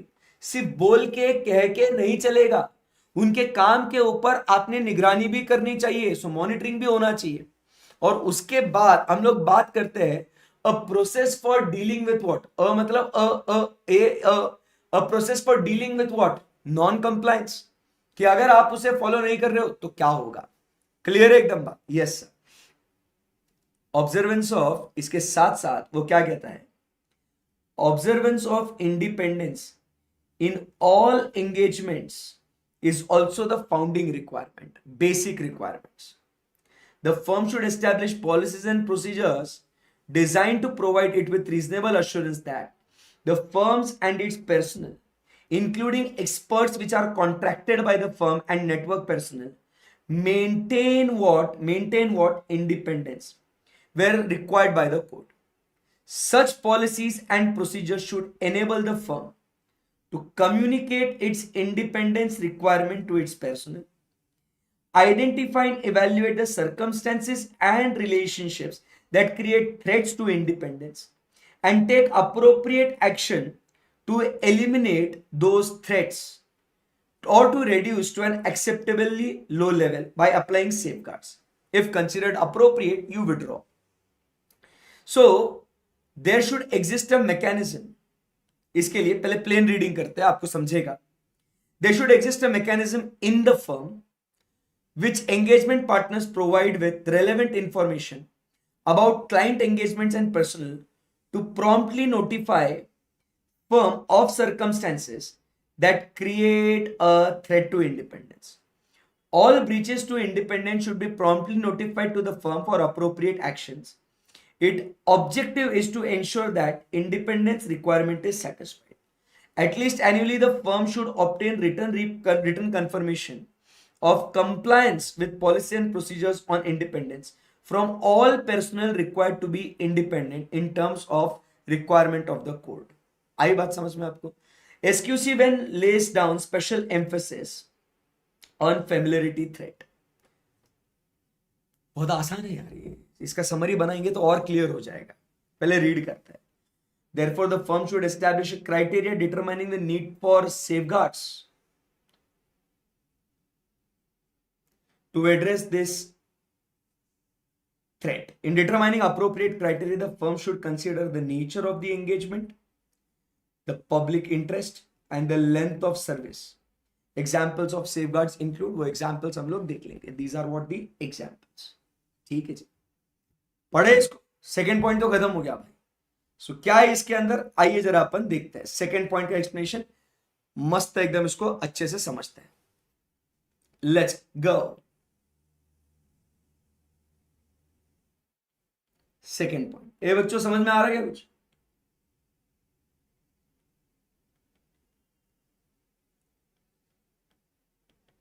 Ethical requirements. So ethical requirements क्या कहते हैं? First point, we have to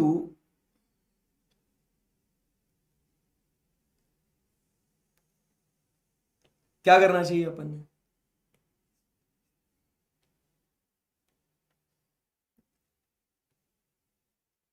देखो अभी मैं कलाकारी कर रहा हूं, मैं फुल एकदम मजा आएगा आपको। So we should establish what, policies, ये जब लिखते हैं ना सब, ये नोट्स बहुत काम किए. We should make what policies and procedures, जिससे क्या होगा, दिस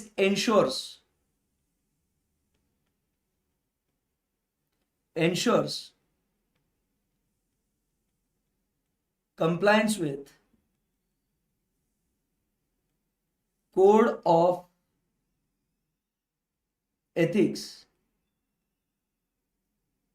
issued by ICAI. तो हमने क्या करना चाहिए, पॉलिसीज एंड प्रोसीजर्स बनाने चाहिए that should ensure the compliance with code of ethics issued by ICAI. सही है एकदम. Code of ethics issued by ICAI has given us with what? The fundamental principles. Code of ethics has given us with what? Certain fundamental principles. So fundamental principles कौन से है भाई? So fundamental principles are integrity, objectivity, confidentiality,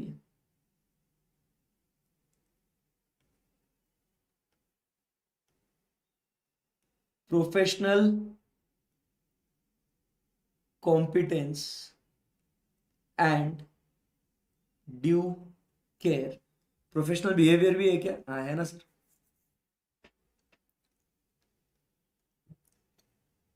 आजा भाई, कहाँ गया? And हम लोग बात कर रहे हैं अबाउट व्हाट, प्रोफेशनल बिहेवियर. सही है एकदम. सो ये कोड ऑफ एथिक्स ने भाई साहब ये अपने को फंडामेंटल प्रिंसिपल्स दिए हैं. क्लियर है एकदम बात? Yes sir. अब इस पॉलिसीज एंड प्रोसीजर्स से हम लोग क्या स्ट्रेस करेंगे, it should be emphasised, these policies and procedures, इसमें इट शुड एम्फसाइज, क्या लिखा हुआ है, fundamental principle should be emphasised by, बराबर के नहीं, ये स्ट्रेस होना चाहिए. इससे क्या प्रूव होना चाहिए, मतलब आप ये फंडामेंटल प्रिंसिपल्स जो लगा रहे हो इससे क्या प्रूव होना चाहिए, बराबर. सो these fundamental principles are emphasized by number 1, क्या बोलना है आपने को कि बाबा अपने को यहां पे फोकस करना है. First point, actions of leadership of the firm, कि वो जो लीडर है वो क्या एक्शन ले रहे. अगर ये फंडामेंटल प्रिंसिपल्स दिख रहे हैं आपको तो इसको लेके आप क्या एक्शन ले रहे हो. सो यहां पे हम लोग बात कर रहे हैं एक्शंस ऑफ लीडरशिप, बराबर. सेकंड हम लोग बात करते हैं about spreading awareness and training, spreading awareness and training. Third, monitoring, and fourth, a process of dealing with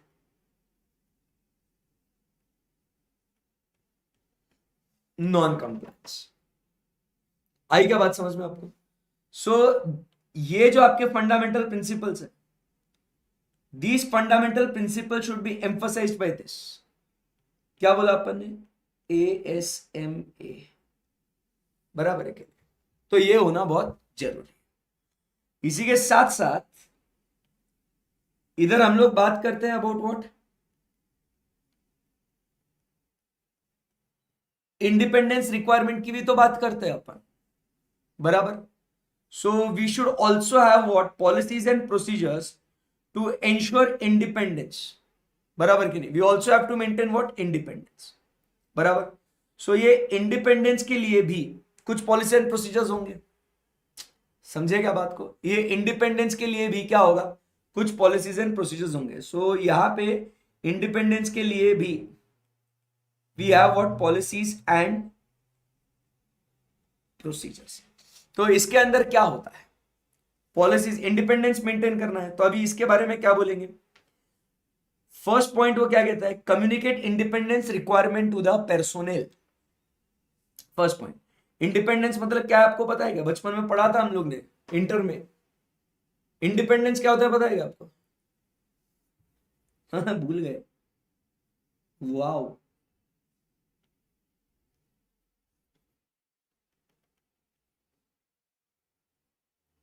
independence मतलब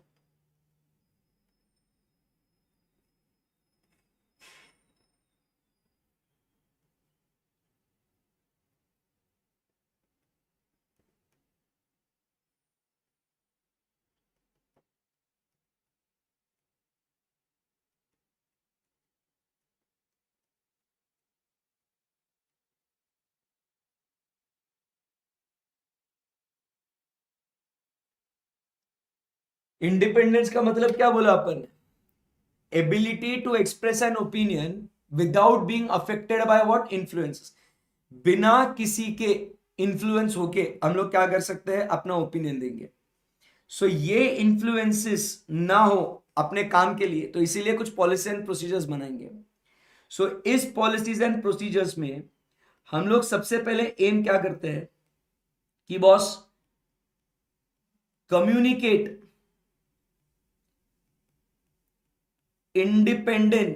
इंडिपेंडेंस रिक्वायरमेंट। लोगों तक वो इंडिपेंडेंट की होने की रिक्वायरमेंट जो है वो कम्युनिकेट कीजिए, फर्स्ट पॉइंट। सो क्या लिखा हुआ है, identify and evaluate, sorry first point ये रहा कि communicate its independence requirement to its personal. कि आप उन्हें बताइए कि भाई इंडिपेंडेंट रहना क्यों जरूरी है, क्योंकि इंडिपेंडेंट रहोगे तो आप आपका ओपिनियन सही से दे सकते हो। आप किसी के बहकावे में आके ओपिनियन नहीं दे सकते, किसी के डायरेक्शन से विशेष के हिसाब से काम नहीं करोगे। अपने लिए इंडिपेंडेंट होना उतना महत्वपूर्ण है, समझे। तो वो कम्युनिकेट कीजिए। उसके बाद अगर आपको कहीं ऐसा लगता है कि कुछ ऐसी घटनाएं घट रही है जिसके वजह से आपके इंडिपेंडेंस के ऊपर कुछ आंच आ रही है, सो तुरंत हमें कम्युनिकेट कीजिए, so that we can take appropriate action, that is so that we can reduce it. So next point क्या कहता है कि you should also identify circumstances. Circumstances मतलब क्या कहेंगे, सिचुएशंस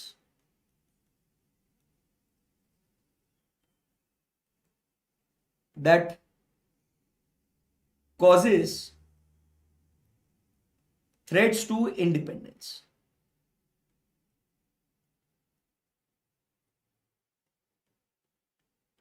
बराबर। एंड जैसे ही आपको दिखता है कि देयर आर सर्कमस्टेंसेस, तो you have to communicate to take appropriate action to reduce or eliminate such threats। Take appropriate action to reduce or eliminate such threats।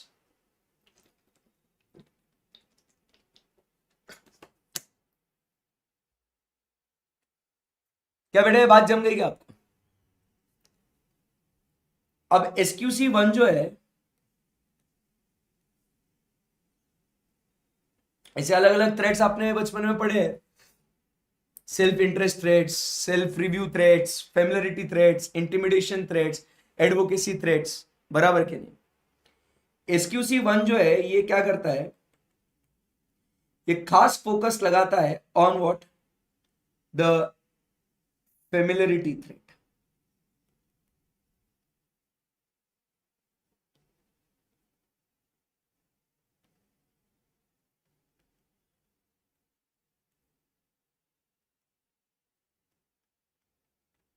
SQC1 basically focus क्या करता है, on familiarity threat. Familiarity threat मतलब क्या है? किसी client के साथ आप लॉन्ग एसोसिएशन है, उसके साथ साथ आप क्या कहते हो कि काफी सिंपैथेटिक हो जाते हो आप क्लाइंट के प्रति, तो आप उनके जो क्या बोलते हैं मिस्चीवियस एक्टिविटीज है आप उन्हें लेट गो करते हो, नजरअंदाज करते हो और आप क्लीन रिपोर्ट देते हो। तो ये सब किस वजह से होता है? आप क्लाइंट के प्रति बहुत ज्यादा फेमिलियर मतलब ही बहुत ज्यादा सिंपैथेटिक होते हो। सो वो क्या कहता है कि यहां पे SQC1, अभी ये तो आपको बताया appropriate action so notify and ये कंफर्मेशन लेने का, ये तो दो पॉइंट्स क्लियर है एकदम। इसके लिए यहां पे लिख देंगे अपन, ये लिखा है अप्रोप्रिएट कम्युनिकेट एंड ये SQC1 फेमिलियरिटी थ्रेट। सो क्या करना है फेमिलियरिटी थ्रेट? सबसे पहले therefore the firm should establish a criteria for determining the need for safeguards. This is dependent upon what? The nature of the engagement and the length of service. ये किसके ऊपर depend करता है? Safeguards. Familiarity threat के लिए चाहिए अपने को safeguards, and this safeguards are dependent upon the nature of engagement and the length of service। और इसके जो कुछ है वो एग्जाम्पल्स क्या है? रोटेशन ऑफ ड्यूटीज, बराबर ऐसे कुछ वो एग्जाम्पल्स है। वो examples is rotating the duties of senior management, बराबर। Then for these audit it should be rotated after predetermined not normally more than 7 years। SQC1 बोलता है रोटेशन होना चाहिए, ये ध्यान में रखना। SQC1 बोलता है 7 साल में रोटेशन होना बहुत जरूरी है, ये MCQ के लिए ध्यान में रखना। बट अगर आप 139 सबसेक्शन 2 पढ़ते हो सो लिस्टेड कंपनी के लिए वो है 5 years, ठीक है ना? तो you have to follow law. Otherwise जिनको रोटेशन एप्लीकेबल नहीं है, स्टैंडर्ड ऑन क्वालिटी कंट्रोल 1 के हिसाब से उन्होंने 7 साल तक उन्होंने क्या करना चाहिए? रोटेशन करना चाहिए। However to ensure the quality control appropriate reports are issued, therefore the process of mandatory peer review of such firms is there। तो वो क्वालिटी के लिए हो जाता है, ठीक है। सो ये बात हो गई अपनी किसके लिए बच्चों?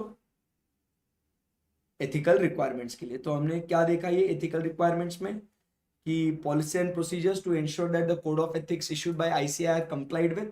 They issue what fundamental principles of what integrity, objectivity, confidentiality, professional competence and due care, professional behavior।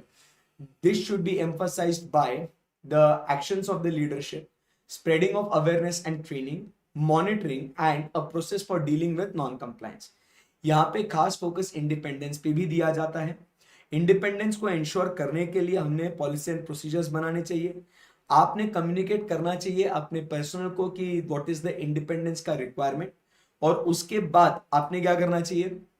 You have to identify the circumstances जिससे कि थ्रेट हो, और वो आपने उसके अगेंस्ट तुरंत ही क्या करना चाहिए? सेफगार्ड्स लेने चाहिए। और एनुअली आपने वो रिटर्न कंफर्मेशन लेना चाहिए कि ऐसे कोई थ्रेट्स आपको नहीं है ना, ठीक है। और SQC1 ज्यादातर फोकस किधर करता है? सो SQC1 focus is on what? The familiarity threat. तो ये आउट ऑफ 5 पॉइंट्स अपने ये 2 पॉइंट्स खत्म हो जाते हैं SQC1 पे। क्या ये आपको कॉन्फिडेंस है क्या दोस्तों? बोलो बच्चों, बढ़िया एकदम, यस सर। चलिए तो अब क्या करेंगे? शुरुआत से अभी तक जितना भी हमने पढ़ा है 2 पॉइंट्स वो हम लोग पढ़ लेंगे, और फिर उसके बाद अपन ये एक्सेप्टेंस कंटिन्यूंस वाला पॉइंट, ह्यूमन रिसोर्सेज वाला पॉइंट ये हम लोग करेंगे। तो एंगेजमेंट परफॉर्मेंस खत्म हो जाएगा यहाँ पे। सो आप देखेंगे कि अपना बहुत बड़ा है, 6 पॉइंट है टोटल। सो यही SQC1 ही बहुत बड़ा है। तो ये कल परसों में खत्म हो जाएगा तो अपना फर्स्ट चैप्टर भी खत्म हो जाएगा। सो अभी आप ये अच्छे से नोट करना। तो आपको समझ में आ रहा है कि किस तरीके से हम लोग इसको कवर कर रहे हैं? मजा आ रहा है एकदम सर? Yes, okay. चलो तो स्टार्ट राइटिंग गाइस, एवरीबॉडी लिखना है। आज से ही सब पढ़ाई एकदम फुल बढ़िया तरीके से करना है अपने को, ठीक है। चलो स्टार्ट राइटिंग।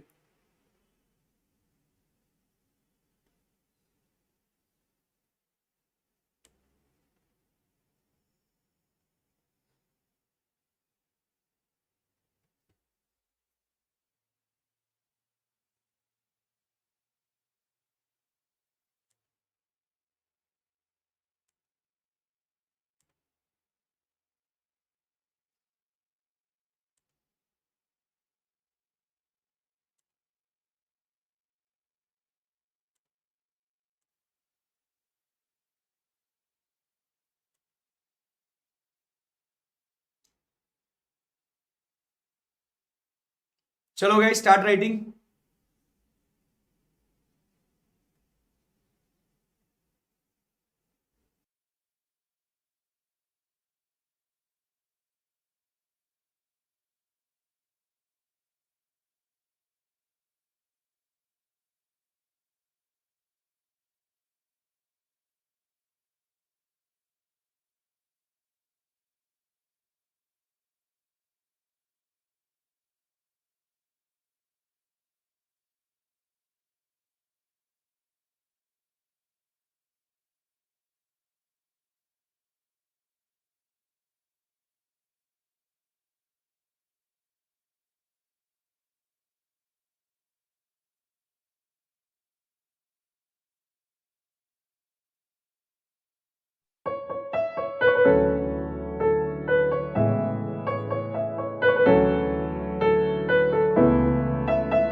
अभी प्यारा सा चेहरा दिखा है, जाने क्या कहूँ उस पे क्या लिखा है। गहरा समंदर दिल डूबा जिसमें, घायल हुआ मैं उस पल से इसमें। नैना दा क्या कसूर बेकसूर बेकसूर, नैना दा क्या कसूर बेकसूर बेकसूर, नैना दा क्या कसूर बेकसूर बेकसूर, ऐ दिल तू बता रे। नैना दा क्या कसूर बेकसूर बेकसूर, नैना दा क्या कसूर बेकसूर बेकसूर, नैना दा क्या कसूर बेकसूर बेकसूर, ऐ दिल तू बता रे।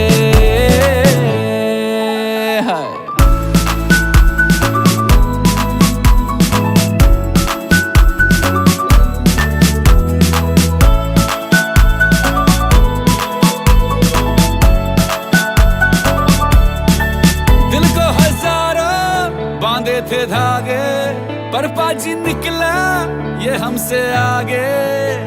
हुआ क्या है हमको, इत पल ये दौड़े उत पल ये भागे, होनी हो जाए तब नैना जागे। हुआ ये है समझो, दिल दिल के मिलते सांचे और खांचे जो है बनाता ऊपर से जाके। बत्ती है ना है धूप ना कपूर ना कपूर, नैना दा क्या कसूर बेकसूर बेकसूर, नैना दा क्या कसूर बेकसूर बेकसूर, ऐ दिल तू बता रे। नैना दा क्या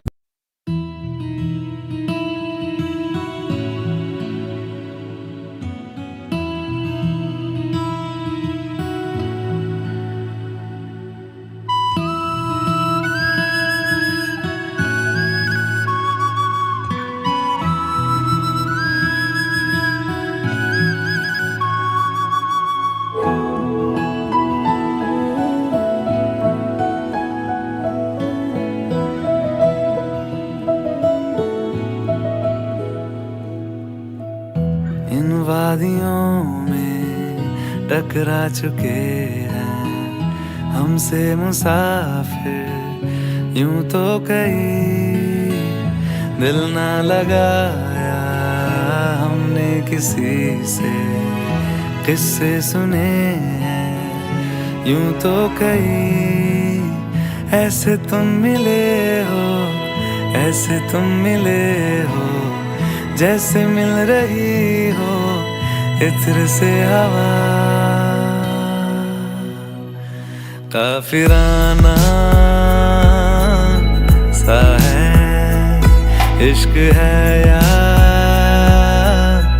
क्या है? ऐसे तुम मिले हो, ऐसे तुम मिले हो, जैसे मिल रही हो इत्र से हवा, काफिराना सा है। इश्क है या क्या है?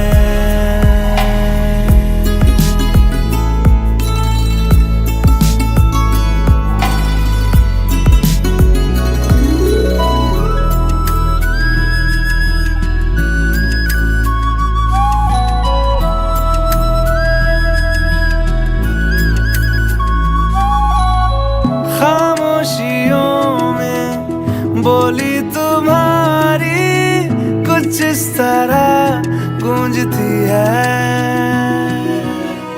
कानों से मेरे होते हुए वो दिल का पता ढूंढती है। बेसुआदियों में जैसे मिल रहा हो कोई जायका, काफिराना सा है। इश्क है या क्या है? ऐसे तुम मिले हो, ऐसे तुम मिले हो, जैसे मिल रही हो इत्र से हवा, काफिराना सा है। इश्क है या क्या है?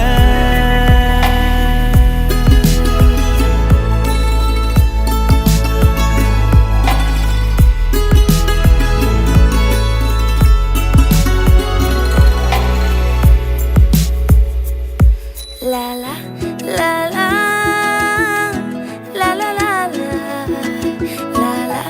la la la la la, aha aha aha aha।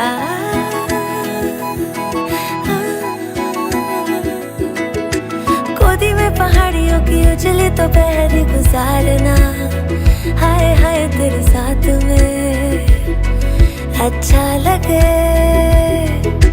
शर्मीली आँखियों से तेरा मेरी नजरें उतारना, हाय हाय हर बात पे अच्छा लगे।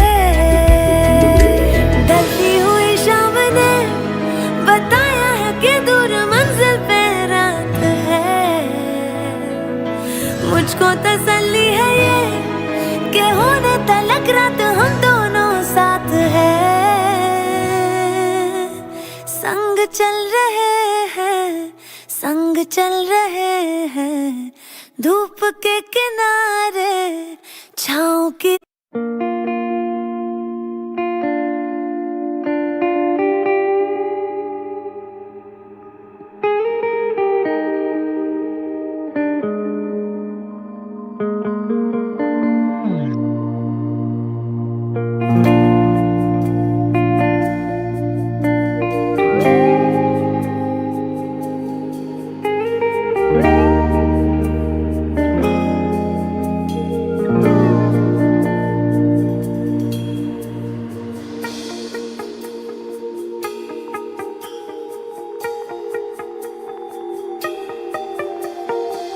एक कुड़ी जिदा ना मोहब्बत, गुम है गुम है गुम है। एक कुड़ी जिदा ना मोहब्बत, गुम है गुम है गुम है। साध मुरादी सोनी फबत, गुम है गुम है गुम है गुम है गुम है गुम है।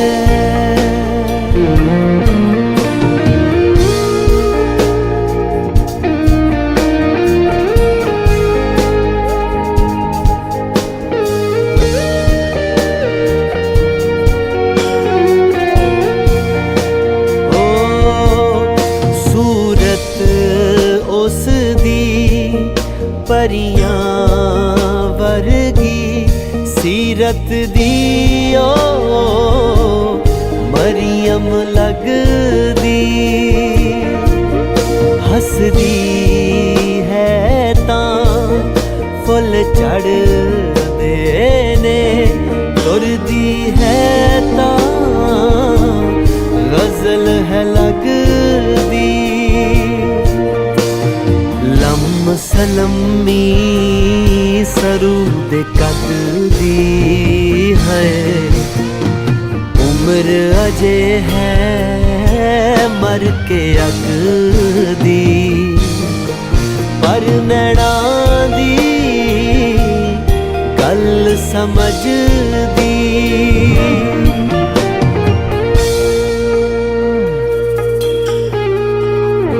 एक कुड़ी जिदा ना मोहब्बत गुम है गुम है गुम है एक कुड़ी जिदा ना मोहब्बत गुम है गुम है गुम है ओ साद मुरादी सोनी मोहब्बत गुम है गुम है गुम है गुम है गुम है गुम है गुम है गुम है गुम है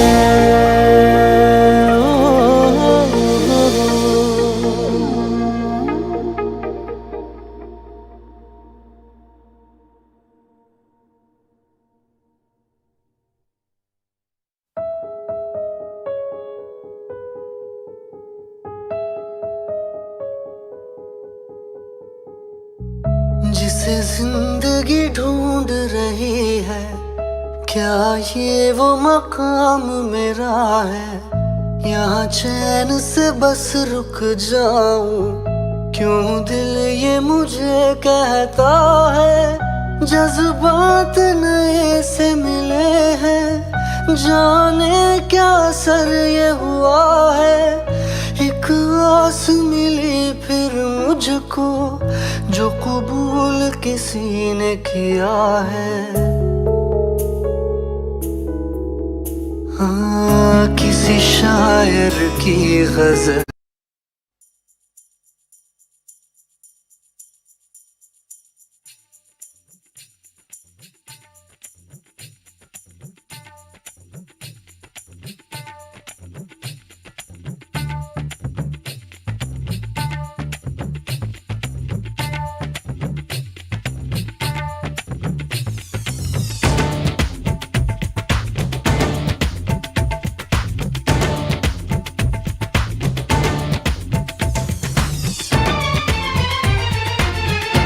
guys, right fast, hurry up.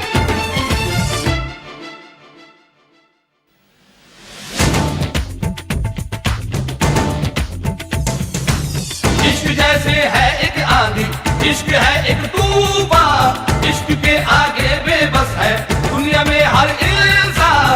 इश्क में सब दीवाने हैं, इश्क में सब हैरान, इश्क में सब कुछ मुश्किल है, इश्क में सब आसान। देखो प्यारे ये नजारे, ये दीवाने, ये परवाने हैं, इश्क में कैसे हाय तुमसे मिलके दिल का है जो हाल क्या कहें हो गया है कैसा ये कमाल क्या कहें तुमसे मिलके दिल का है जो हाल क्या कहें हो गया है कैसा ये कमाल क्या कहें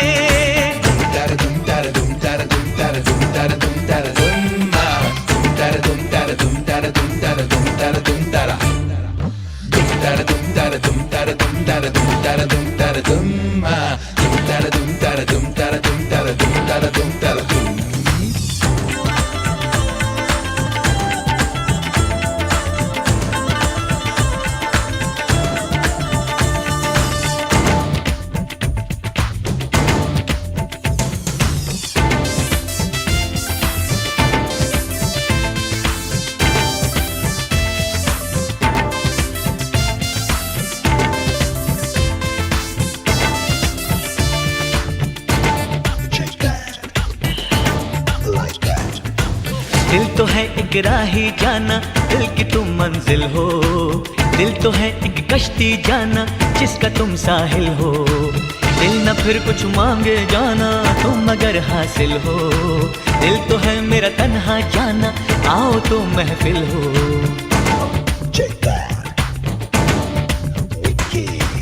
इश्क से ही सारी खुशियाँ, इश्क ही बर्बादी।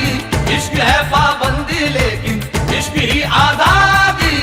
इश्क की दुनिया में यारो ख्वाबों की आबादी। हो गया वो जिसको मंजिल इश्क ने दिखला दी। देखो प्यारे ये नजारे, ये दीवाने, ये परवाने हैं इश्क में कैसे गुम।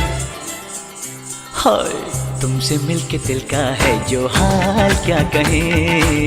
हो गया है कैसा ये कमाल क्या कहें। तुमसे मिलके दिल का है जो हाल क्या कहें। हो गया है कैसा ये कमाल क्या कहें।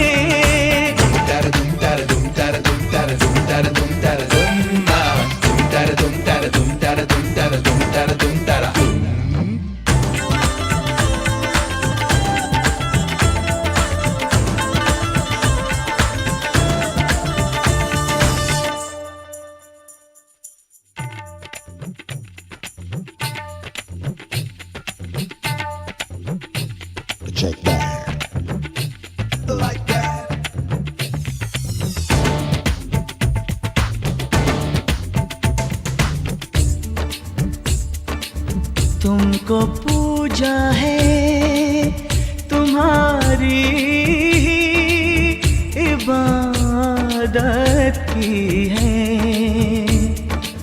हमने जब की है तो फिर ऐसे मोहब्बत की है।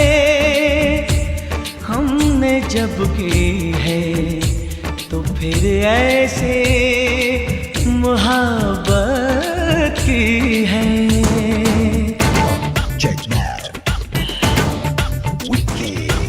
दिल मेरा पागल है जाना, इसको तुम बहला दो। दिल में क्यों हलचल है जाना, मुझको तुम समझा दो। महका जो आटा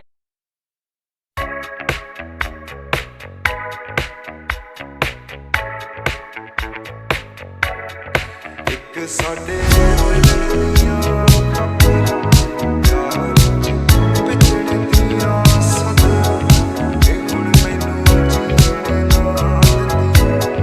ਇਹ ਹੁਣ ਮੈਨੂੰ ਬੱਦਲ ਕਰਦੇ ਮੌਲ ਖਰਾਬ, ਤੁਸੀਂ ਨਾ ਲੱਭਦੇ ਕਿਤੇ ਜਨਾਬ। ਟਿਕ ਕੇ ਬੈਕ ਤੇ ਨਹੀਂ ਹੁੰਦਾ, ਦਿਲ ਵਿੱਚ ਵੱਜੇ ਮੇਰੇ ਰੱਬਾ। ਅੱਖਾਂ ਵਿੱਚ ਜਗੀਆਂ ਬੱਤੀਆਂ, ਚੁੱਕੀਆਂ ਮੈਂ ਇਸ਼ਕ ਦੀਆਂ ਛੱਤੀਆਂ। ਇਹ ਹੁਣ ਮੈਨੂੰ ਲੀਣ ਨਾ ਦਿੰਦੀਆਂ। ਇਹ ਹੁਣ ਮੈਨੂੰ ਲੀਣ ਨਾ ਦਿੰਦੀਆਂ। ਇੱਕ ਸਾਡੇ ਮਿਲਣ ਦੀਆਂ ਖਬਰਾਂ, ਪਿਆਰ 'ਚ ਭਿੱਜਣ ਦੀਆਂ ਸਦਰਾਂ। ਇਹ ਹੁਣ ਮੈਨੂੰ ਜੀਣ ਨਾ ਦਿੰਦੀਆਂ। ਇਹ ਹੁਣ ਮੈਨੂੰ ਜੀਣ ਨਾ ਦਿੰਦੀਆਂ।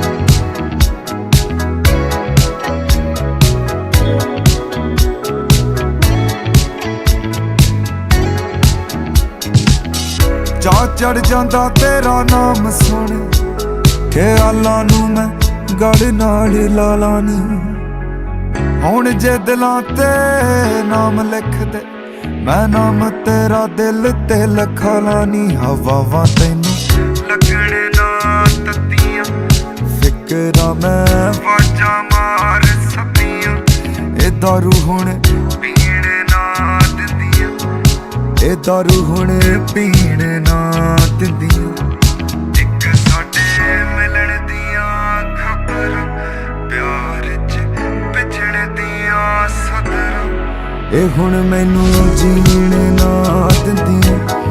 ਇਹ ਹੁਣ ਮੈਨੂੰ ਜੀਣ ਨਾ ਦਿੰਦੀਆਂ। ਇੱਕ ਸਾਡੇ ਮਿਲਣ ਦੀਆਂ ਖਬਰਾਂ, ਪਿਆਰ 'ਚ ਪਿਛੜ ਦੀਆਂ ਸਦਰਾਂ। ਇਹ ਹੁਣ ਮੈਨੂੰ ਜੀਣ ਨਾ ਦਿੰਦੀਆਂ। ਇਹ ਹੁਣ ਮੈਨੂੰ ਜੀਣ ਨਾ ਦਿੰਦੀਆਂ।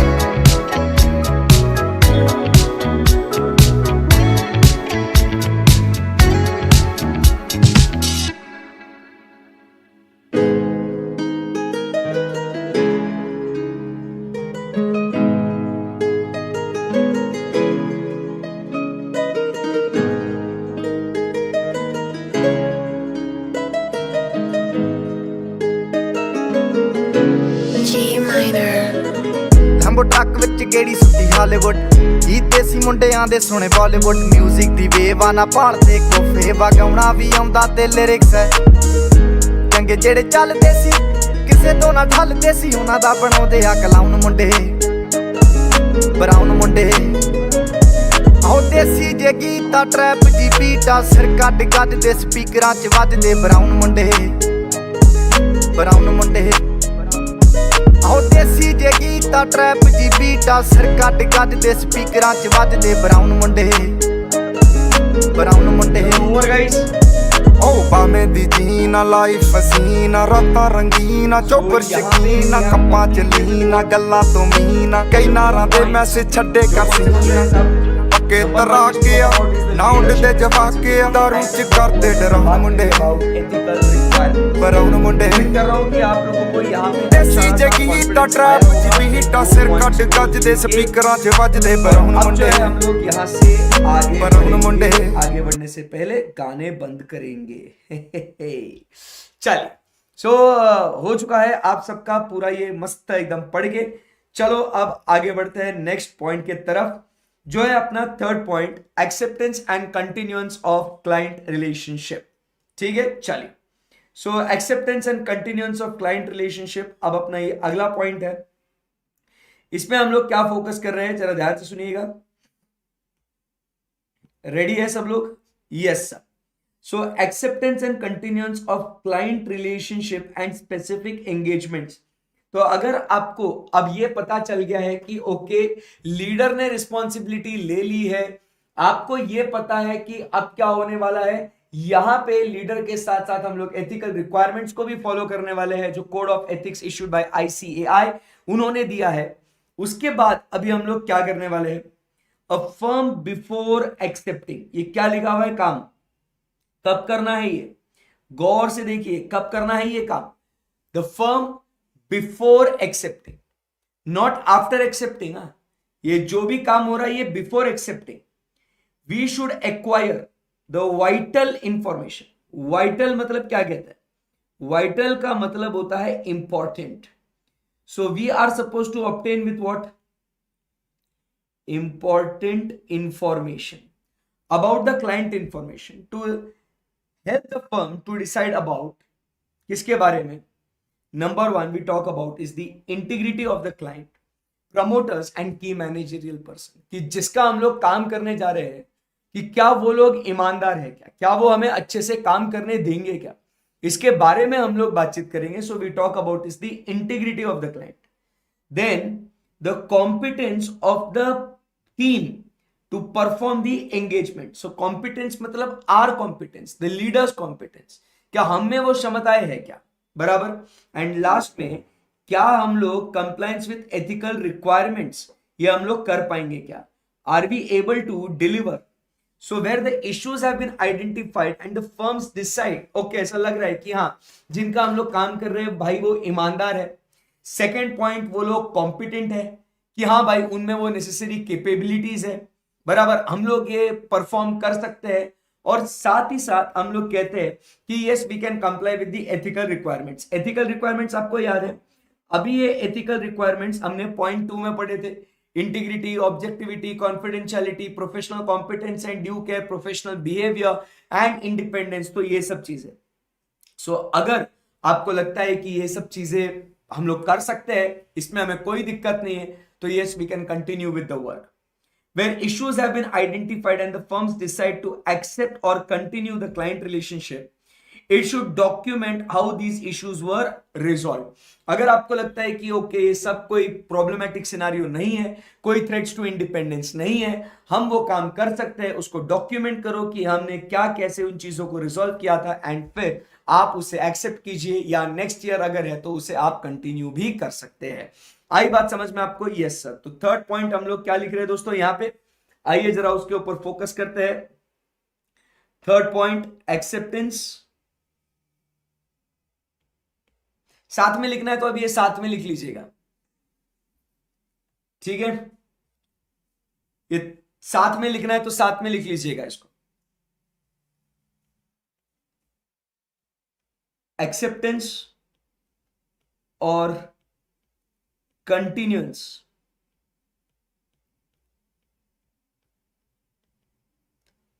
Of client relationship. ठीक है, सो हम लोग बात कर रहे हैं एक्सेप्टेंस और continuance of what client relationship. तो ये जो काम है आप समझिए बात को, this is to be done before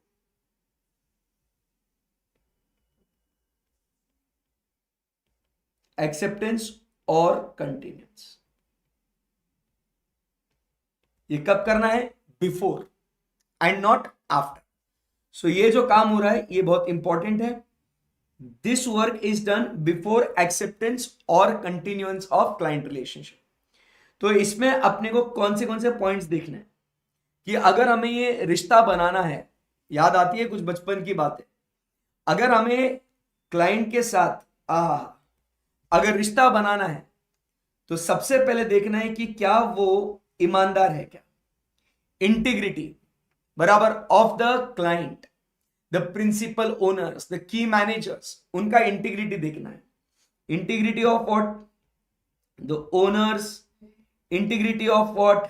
management बराबर integrity of what? Key managerial persons etcetera. ये लोग कैसे हैं? सेकेंड पॉइंट अपन क्या बात करते हैं कि कॉम्पिटेंस, क्या हम लोग वो रिश्ता निभा सकते हैं? Competence to perform engagement. ठीक है, competence to what? Perform engagement. And last में हम लोग क्या कहते हैं कि are we able to comply with the ethical requirements. तो थर्ड पॉइंट क्या कहता है अपना?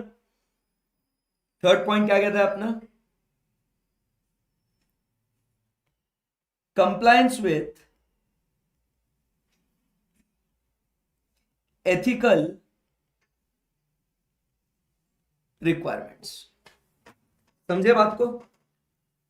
ओके, एक एक करो।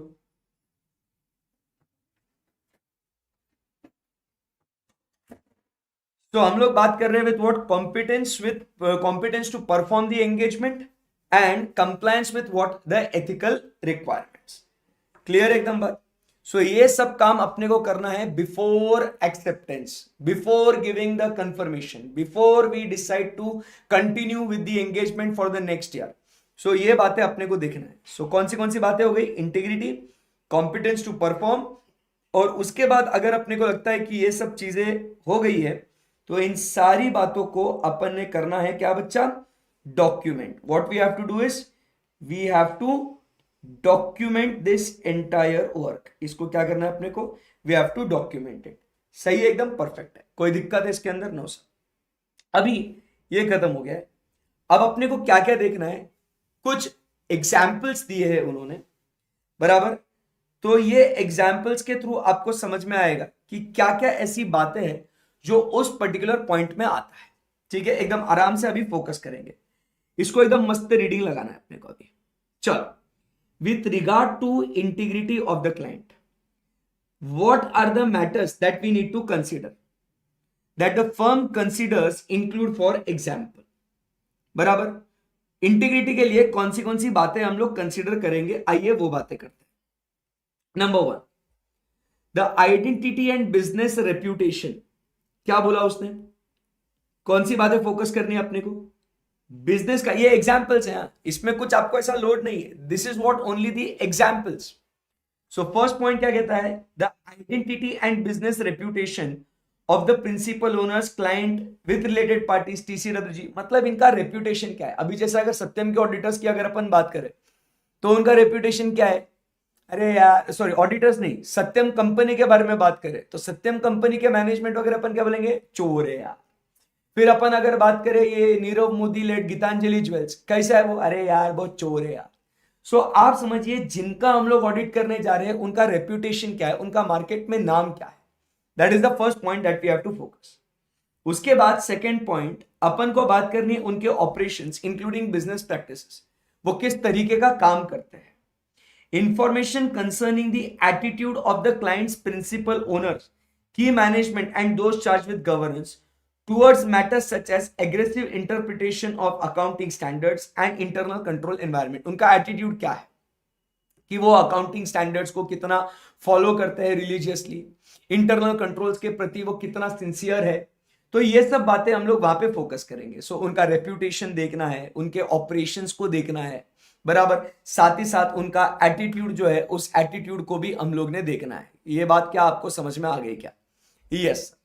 उसके बाद दोस्तों हम लोग बात करते हैं next, whether the client is aggressively concerned with maintaining the firm's fees as low as possible. मतलब वो हमेशा बोलेंगे कि आपकी फीस कम रखेंगे. तो इससे समझ में आएगा कि क्या हम लोग उनकी इंटीग्रिटी के बारे में हम लोग डिस्कशन कर सकते हैं. Limitation on the scope of work, indication that the client may be involve in money laundering और criminal activities, the reasons for the proposed appointment of the firm, बराबर, कि क्यों हमें अपॉइंटमेंट किया गया है या non reappointment of the previous firms. The extent of the knowledge of the firm will have regard to integrity of the client will generally grow with the context of ongoing relationship with the client. So ongoing activities. तो आप समझने की कोशिश करो, ये जो सारी बातें जो हम लोग यहाँ पे देख रहे हैं, इससे क्या साबित होता है कि अपना क्लाइंट कितना ईमानदार है, कितना ऑनेस्टली हमें काम करने देगा, वो इन सब बातों से प्रूव होगा. So try to understand. Technically बातें हैं 3. एक्सेप्ट या कंटिन्यू करने के लिए आपको 3 बातें देखनी है. नंबर 1, वो ईमानदार है क्या. नंबर 2, क्या हम लोग वो काम परफॉर्म कर सकते हैं क्या. एंड नंबर 3, हम लोग ने क्या वो एथिकल रिक्वायरमेंट्स को फॉलो किया है या नहीं. अगर ये सब एथिकल रिक्वायरमेंट्स फॉलो कर सकते हैं, हम लोग वो कॉम्पिटेंट है और साथ ही साथ उनका इंटीग्रिटी भी है, तो हम लोग क्या बोल सकते हैं बॉस की यस चलो इनका काम एक्सेप्ट कर लेते हैं या इनका काम हम लोग कंटिन्यू करते हैं. क्लियर है एकदम बात, इसमें तो कोई दिक्कत नहीं है सर. अब यहां पे बात हो रही है ये एग्जाम्पल्स को लेके, जो आपको एग्जाम में क्वेश्चन आ सकता है. Explain with regard to examples the integrity of a client, what matters are to be considered. तो ये अपने को बातें ध्यान में रखनी है. क्लियर है एकदम बात. तो कौन सी बात है, सबसे पहले हम लोग बात करते हैं उनका रेप्यूटेशन, बराबर. रेप्यूटेशन के साथ साथ what is the nature of their operations, कौन सा काम कर रहे हैं, बराबर, क्योंकि उस काम के अंदर समझ में आएगा कि कितना उन्हें ईमानदार रहना. क्योंकि क्या होता है, कभी कभी अगर मार्जिन बहुत कम होता है ना, नेचर ऑफ ऑपरेशंस का एग्जांपल देता हूं मैं आपको, कभी कभी अगर मार्जिन बहुत कम होता है प्रॉफिट का, तो उस केस में जो क्लाइंट है they resort to all the illegal और अनएथिकल एक्टिविटीज, जिससे रिस्क बहुत क्रिएट हो सकती है, गड़बड़ वाला मामला हो सकता है. इसीलिए नेचर ऑफ ऑपरेशंस को भी समझना बहुत जरूरी है. So number 1, the reputation, the operations, what they are doing. फिर उनका एटीट्यूड के बारे में बात करता है. एटीट्यूड अबाउट अकाउंटिंग स्टैंडर्ड्स का कंप्लायंस, बराबर. एटीट्यूड अबाउट इंटरनल कंट्रोल, क्योंकि जितना वो सीरियस रहेंगे उतना हम लोग बोलेंगे कि हाँ भाई ये ईमानदार है. अब हमारे फीस के बारे में बात करता है. भाई अगर उनका एटीट्यूड ऐसा है कि अपनी फीस कम से कम रखनी है, तो भाई ऐसे क्या कर रहे हो, मतलब तुम्हारा इंटेंशन वहां पे समझ में आता है. नेक्स्ट वी टॉक अबाउट इसकी हमारे काम के ऊपर लिमिटेशन लगा रहे हैं. क्या वो लोग हमारे काम को लेके स्टार्टिंग से ही लिमिटेशंस है, दिए चेक मत करो, वही चेक कर सकते, इतना ही एक्सेस दे सकते, हमारे एम्प्लॉयज को आप मिल नहीं सकते. सो यहाँ पे उनका एटीट्यूड वापस से ऑनेस्टी को लेके डाउटफुल हो जाता है. उसके बाद क्या वो मनी लॉन्ड्रिंग समझते हो, ब्लैक का पैसा व्हाइट करना, इलीगल सोर्सेस से जो मनी आपने अर्न किया है उसको लीगल चैनल में लेके आना is called as what, money laundering. सही है एकदम, yes sir. And money laundering के साथ साथ क्या वो क्रिमिनल एक्टिविटीज में भी इन्वॉल्व है, तो वो भी अपने को देखना बहुत जरूरी है. स्मगलिंग कर रहे हैं, टैक्सेस पे नहीं कर रहे हैं, ये बातें अपने को देखना है. एंड लास्ट में जब वो अपॉइंट कर रहे हैं हमें, तो हमें क्यों अपॉइंट किया जा रहा है, या प्रीवियस ऑडिटर को उन्होंने क्यों अपॉइंट नहीं किया. इन सारी बातों को मद्देनजर रखते हुए हम लोग एस्टैब्लिश करेंगे what are the reasons for which we have to ensure the integrity of the client. So इसके अंदर अगर हम लोग बात करें तो एग्जाम्पल्स ही है. सो इसके हम लोग ने एग्जाम्पल्स को डिस्कस कर लिया है, तो ये एग्जाम्पल्स आप लोग नोट करना है इसको, ठीक है. बाद में हम लोग आगे चलते हैं दोस्तों. In considering what, whether the firm has, firm मतलब द सीए फर्म, अपन लोग has the necessary capability, competence, time and resources, we have to consider the following matters. जैसे कि क्या हमारे पास वो नॉलेज है, क्या हमारे पास वो एक्सपीरियंस है, क्या वो स्किल्स है, क्या बराबर, whether we have the capabilities and competence, whether experts are available, whether the individuals meeting the criteria and eligibility requirements to perform the engagement, and whether the firm would be able to complete the engagement within the reporting deadline. मतलब ये हम लोग को examples देखने हैं, हमें वो क्षमता है या नहीं है. क्या ये क्लियर एकदम बात? इसमें तो कोई दिक्कत वाली बात नहीं है. क्या हमें वो नॉलेज है, वो एक्सपीरियंस है, वो कॉम्पिटेंस है, कैपेबिलिटीज है, क्या वो रिसोर्सेज है, क्या वो टाइम पे हम लोग एंगेजमेंट कंप्लीट कर पाएंगे, ये सब बातें देखनी है. वेयर द फर्म्स, अभी ये हो गया फर्स्ट, ठीक है. उसके बाद नेक्स्ट पॉइंट क्या कहता है? Where the firm obtains information that would have caused it to decline the engagement. अगर ये इंफॉर्मेशन अगर हमें पहले मिलती तो, बराबर, देन हमने क्या करना चाहिए? The firm should consider, consideration of मतलब क्या, सिंपल, हमने क्या बातें फिर कभी कंसीडर करनी चाहिए? तो the professional and legal responsibilities that apply if there is a requirement for the firm to report to a person or persons who have made the appointment, बराबर, and the possibility of withdrawing from the engagement. Clear है एकदम? Yes. तो यहां से हम लोग कल continue करेंगे कि कौन से सिचुएशंस में हम लोग विड्रॉ करेंगे, क्या बातें होगी. तब तक आप लोग क्या करिएगा, इन सारी चीजों को आप एक बार जरूर जो आज नोटिंग करें उसको रीड करना, और यहां तक मॉड्यूल से भी आप इसको रीड करना. क्लियर है एकदम बात? Yes sir. तो आज के लिए दोस्तों इतना ही. उम्मीद कर रहा हूं आपको सीए फाइनल ऑडिट भी काफी इंटरेस्टिंग लग रहा है, राइट? Yes sir. कल मिलेंगे और कल यहां से बात करेंगे, छोटू सा पॉइंट है, ठीक है, और फिर बात करेंगे ह्यूमन रिसोर्सेज और वो, तो अपना SQC 1 खत्म हो जाएगा, और जैसे ही वो खत्म हो जाएगा अपना आधे से ज्यादा चैप्टर जो है वो खत्म हो जाएगा कल, राइट? यस सर, परफेक्ट है. So that's it for today. Thank you very much, guys. Bye bye. Take care. Ta-da.